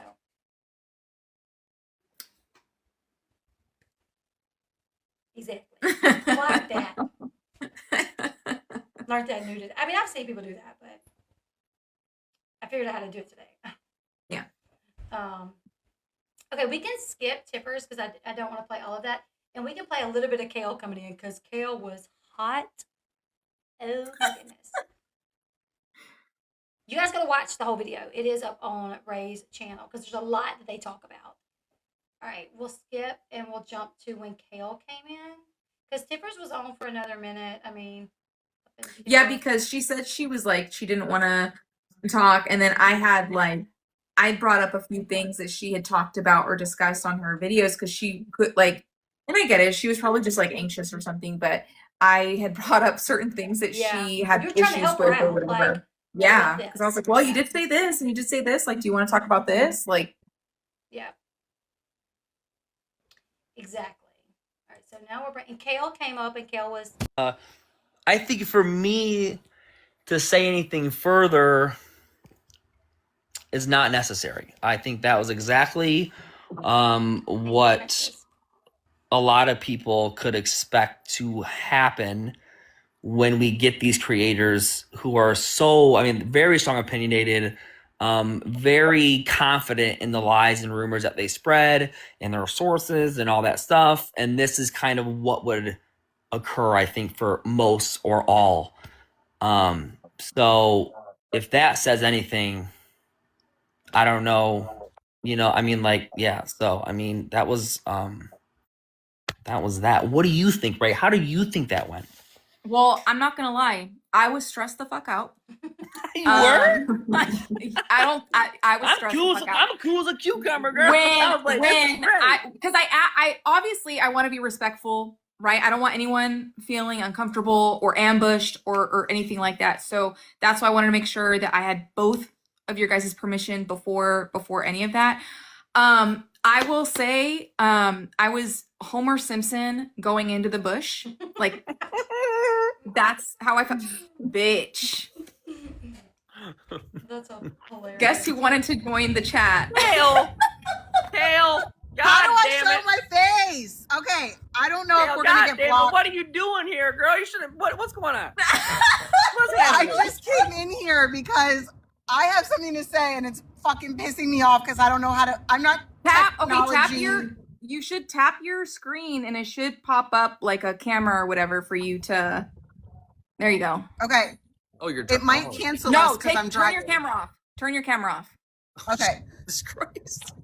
She's driving. So hold on, because I need to say this. I did not listen to the whole live. I didn't listen to the whole thing, but I want to just say this for anyone that's watching this and follows T pages and things like this. And I'm not a lawyer, but I did speak to my lawyer today, and I'm here to tell you that saying it's my opinion or it's my observation or saying allegedly does not protect these T pages the way they think it does. It does not protect you from a defamation lawsuit. It does not protect you from a cease and desist just because you say allegedly or just because you say it's my opinion. Because the problem is that woman is spreading her opinion as if it is fact, right. And it is ruining people, and it's hurting children, and that's a problem. Hell yeah, Kail. Yeah, and that's kind of why. That's kind of why I thought, you know, as far as my thing was like, you lie, and she was like, well, it's my perspective or it's my. But that does not protect her. That does not protect her the way that she thinks it does. Yeah, and that's why I wanted to just like, well, let's just hit the nail on the head here and get you up here, so that way you can say whatever you want to say. We can clarify or whatever. And I think the video evidence speaks for itself. Well, the chat's going so fast, but Tiffer said something like in here saying it's my. It went so fast. I think she said, I never said that. It's just my conviction or something like that. She said. Well, no, I don't give a fuck what she said. I don't care what she said. I've seen the things that she says. She thinks that she's protecting herself by saying allegedly or it's my opinion or it's my perspective. that does not protect her legally. So she needs to be careful when she's talking, because you cannot sit here and spread fact as opinion or opinion as fact. And I'm no stranger to lawsuits. Y'all know I fucking sue everybody. So I'm not here to, sugarcoat shit. And I'm saying this from a place of like, not love, but like, she's got kids, and I would hate to see her go through a lawsuit because she thinks she's protecting by saying certain buzzwords, and it just doesn't. And Kail is right. Kail is right. So if you say something like, and I'm just using this for example because this is on the top of my mind, but if you say like, oh, I happen to know that Kate and Ty was served with a cease and desist, like I know this, allegedly, no, you can still get in trouble for that because you were stating it as facts and then adding allegedly only to protect yourself. But a judge Right. look at that. By the way, Kail was not wrong. Kail was speaking with her lawyer, and this is exactly what her lawyer stated. I can confirm that. She spoke with her lawyer, and her lawyer basically told her, like, these are defamation. Like, Kail would have a case, Heather, unless you're a lawyer. This is why do you think it is that when I say I have a source and I'm telling you guys something, I'm not worried about a lawsuit. I'm not worried about a lawsuit. I know I'm not going to get sued. So yes, I'm going to run my mouth. When I run my mouth about Janelle, that's because I'm going based off of the court documents. Her words. No, hun, what? You're saying that a lawyer is wrong? I'm telling you, I have seen plenty of lawsuits in my day on here, and no, it is. Emily D. Baker has talked about it too, about how even saying allegedly watch Emily D. Baker, even saying allegedly or even saying like it's my opinion, if you state it as fact and then add that on the end, just for to add it to protect yourself, no, you've stated as fact and you've thrown that in there to protect yourself, but you already stated it as fact. Somebody asked me, or she asked me, are you a lawyer? No, I'm not, but I have one on speed dial, because I know that at any time, if somebody says that they're going to try to come and sue me, I have to call my lawyer and make sure and double check. But best believe that I'm going to do my homework before I'm going on a TikTok and spreading false information, defamation. If I am making somebody lose money based off of the words that I said versus giving my opinion off of the things that they have said and done. So yes, I know exactly what I'm talking about. Nat said, yep, Emily D. Baker has said it many times, and I've watched her for years, and she is a lawyer. She is a lawyer that covers cases on YT. There was a creator, and I want to say this, I can't remember her name, but there was a creator.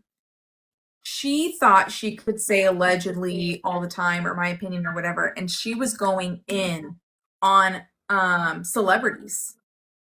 So much so that she got sued by celebrities multiple times, to where now like she's extremely cautious about the things that comes out of her mouth, because she has gotten sued bad, and they have won and sued her for millions.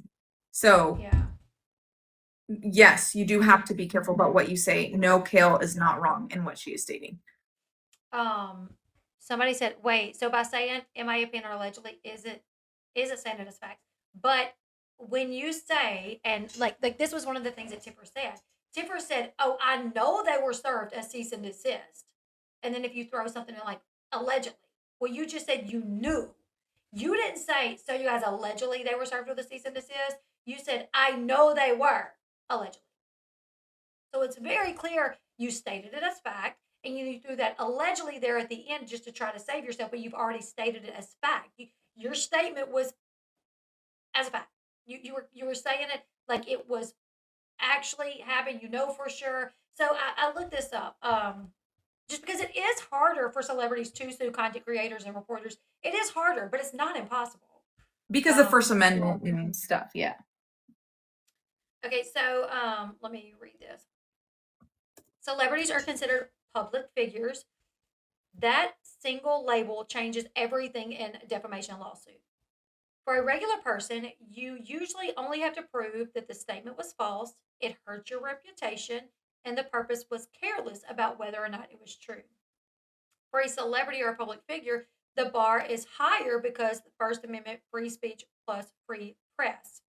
They must prove malice. This does not mean the creator hated them or was shady.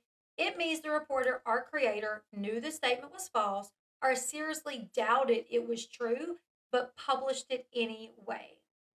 So the celebrity has to basically prove you knew that it wasn't true and you said it anyway. That's extremely hard to prove without text, emails, DMs, leaked notes, admissions, clear evidence that ignore facts on purpose. That's why most celebrity lawsuits do fail. Why the law makes it harder on purpose. Courts do this to avoid silencing journalists, killing investigative reporting, letting powerful people bully critics into silence. If celebrities could sue easily, no one would ever report on them. So the law says if you live in the spotlight, people get more room to talk about you. But it is still very possible to sue for defamation. Celebrities can win when content crosses the line. Here's when they actually have a case. Statements of fact. He committed a crime. That's a statement of fact. Like when they were saying Tyler was grooming. And they stated that as fact. They were saying that Tyler groomed minors and that he was a groomer. That is a big one. I mean, because that could hurt your reputation as well to be called a groomer. I think he's a bad person. That's your opinion. Okay. Facts can be proven true or false. Opinions are protected. The statement is false. So if records, footage, or documents clearly shows it's untrue, that's huge. The creator acted with actual malice. For example, ignoring court records, twisting documents, leaving out key facts on purpose, using sources that don't exist. We all know somebody that did that. Continuing to post after being shown proof that it was false. Real harm occurred, like lost brand deals, career damage, harassment, safety threats, mental, emotional harm, especially if extreme. Real world examples where celebrities won or settled. Obviously, Johnny Depp versus Amber Heard, actual malice and false statements debated in court. Cardi B versus Tasha K, that one was a big one. False factual claims, ignored corrections, and malicious intent. Sarah Palin versus the New York Times showed how close these cases can get because she nearly won. These weren't mean takes, they were specific false allegations. How this applies to TikTok, YT, and T pages. Creators often think I can say anything and then add it's my opinion. That's not true. You're not protected if you state rumors as facts, accuse crimes without proof, edit info to mislead, say allegedly but clearly assert guilt, repeat debunked claims. Adding allegedly doesn't save you if the message screams fact. The bottom line, it's harder for celebrities because free speech matters. They must prove actual malice, not just harm. But when false facts are pushed knowingly, they can and do win. Content creators are not untouchable. So yeah, there. Yes, she did get sued by Todd Chrisley. And she basically agreed to quit talking about Todd Chrisley. She settled with Todd and said, okay, I'll quit talking about you guys. She reached a settlement agreement and she didn't talk about him until he got locked up. And then she started talking again, even though she agreed to not talk about them. That Todd Chrisley and Without a Crystal Ball, Katie Joy.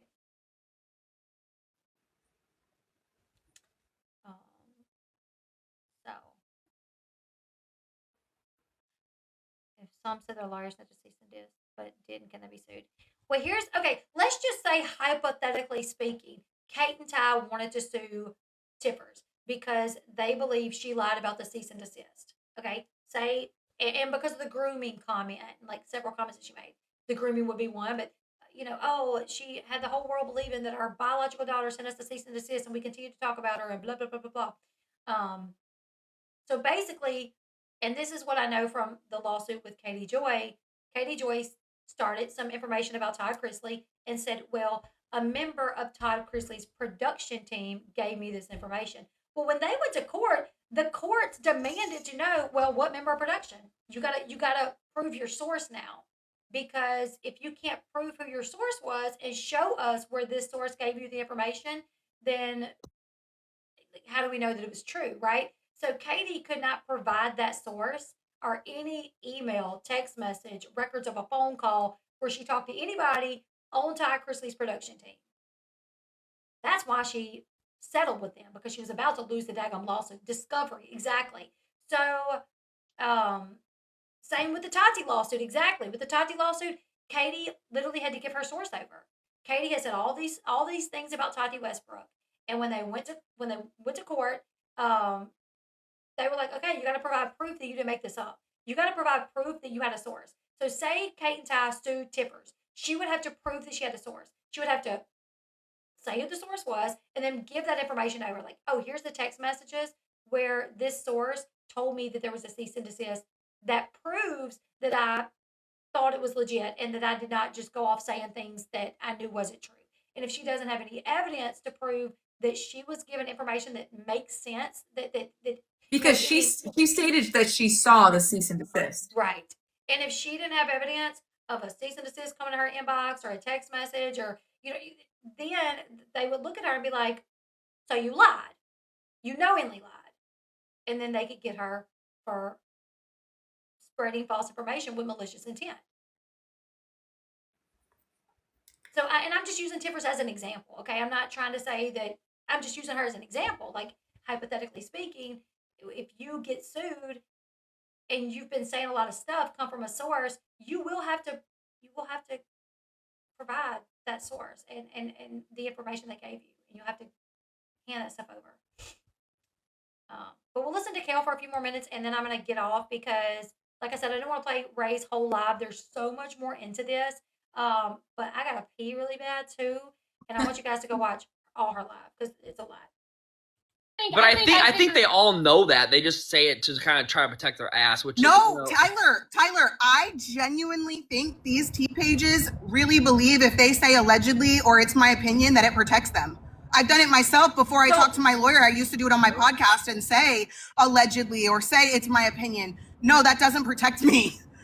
So I did look against up defamation is what you're I saying. did look up a while back. I looked up a while back because there was a story that I was doing. It was about like Universal Studios, and I wanted to make sure that I didn't get sued by Universal. So I had to look it up, and they said it doesn't matter. Like you said, it doesn't matter if you say allegedly or not, unless you have something to back it up. Like unless you have valid paperwork to back it up, they can come for you because of defamation. They could come for you because loss of income, all of those things. So I was just kind of like, yeah. So I had to have like receipts up on top of receipts for that. Yeah. Well, and you know what's funny, Rei and Kail, is I definitely, for sure, I know who her source is now, and it's fucking laughable. Laughable. Yeah. Well, and then she said lengthy, which is kind of, I was hoping to get that out of her, which worked like a charm. But yeah, lengthy. I'm pretty sure. Mm-hmm. I know, but that's irrelevant. It doesn't matter what her source is. I was there to just say, hey, it's not. You're lying, and so here we are. Anyway, whatever. I mean, I wish I cared more. I don't care that much about these pages. But like Kail said, you can't just go around defamating people. And no, hey, Kail, if you need help, I mean, sure, let's rock it. I mean, if you want to do a combined thing, listen. I'm not dishing out legal advice. This is not legal advice. I'm just saying, like, that is what I've learned over the years. Yeah. As you guys know, with my track record of lawsuits, that's not. Yeah, you can't just can you pause spread that around. Yes. Tyler, can you sue her if you wanted to sue her? Can you sue her if you wanted to sue her? Can you do it? Have you gone to a lawyer and has a lawyer told you that you have a case?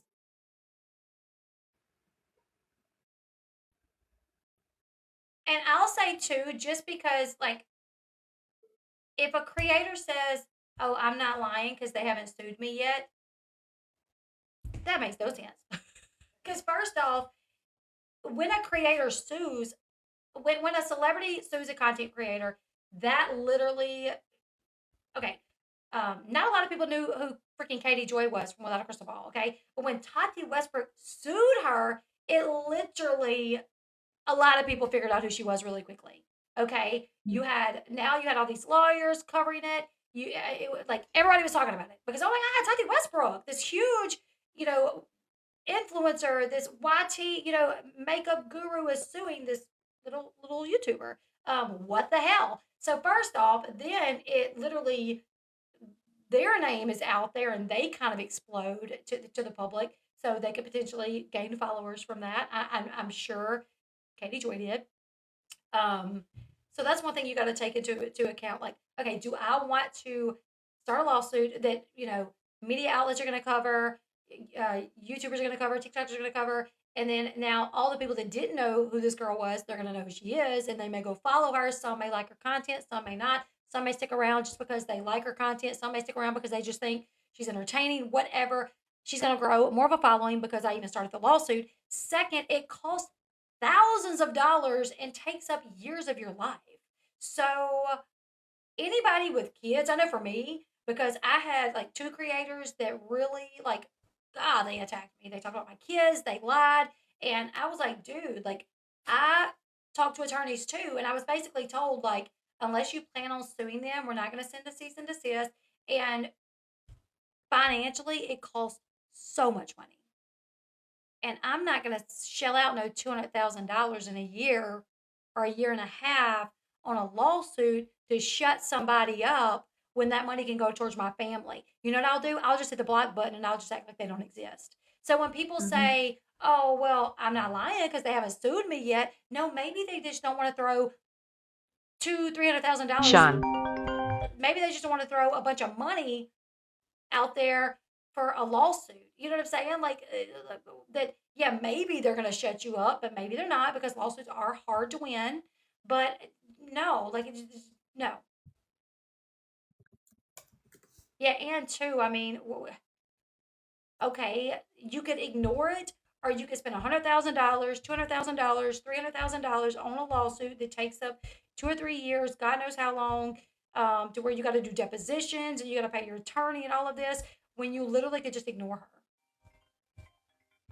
Sorry, guys. Anyways, you guys, the rest of the live is on Rei's page. I'm literally about to piss my pants, and my husband is calling me. I saw him text me saying, hey, are you okay? Because I was like, I'm just going outside for a little bit. Let me show you guys where you can find it.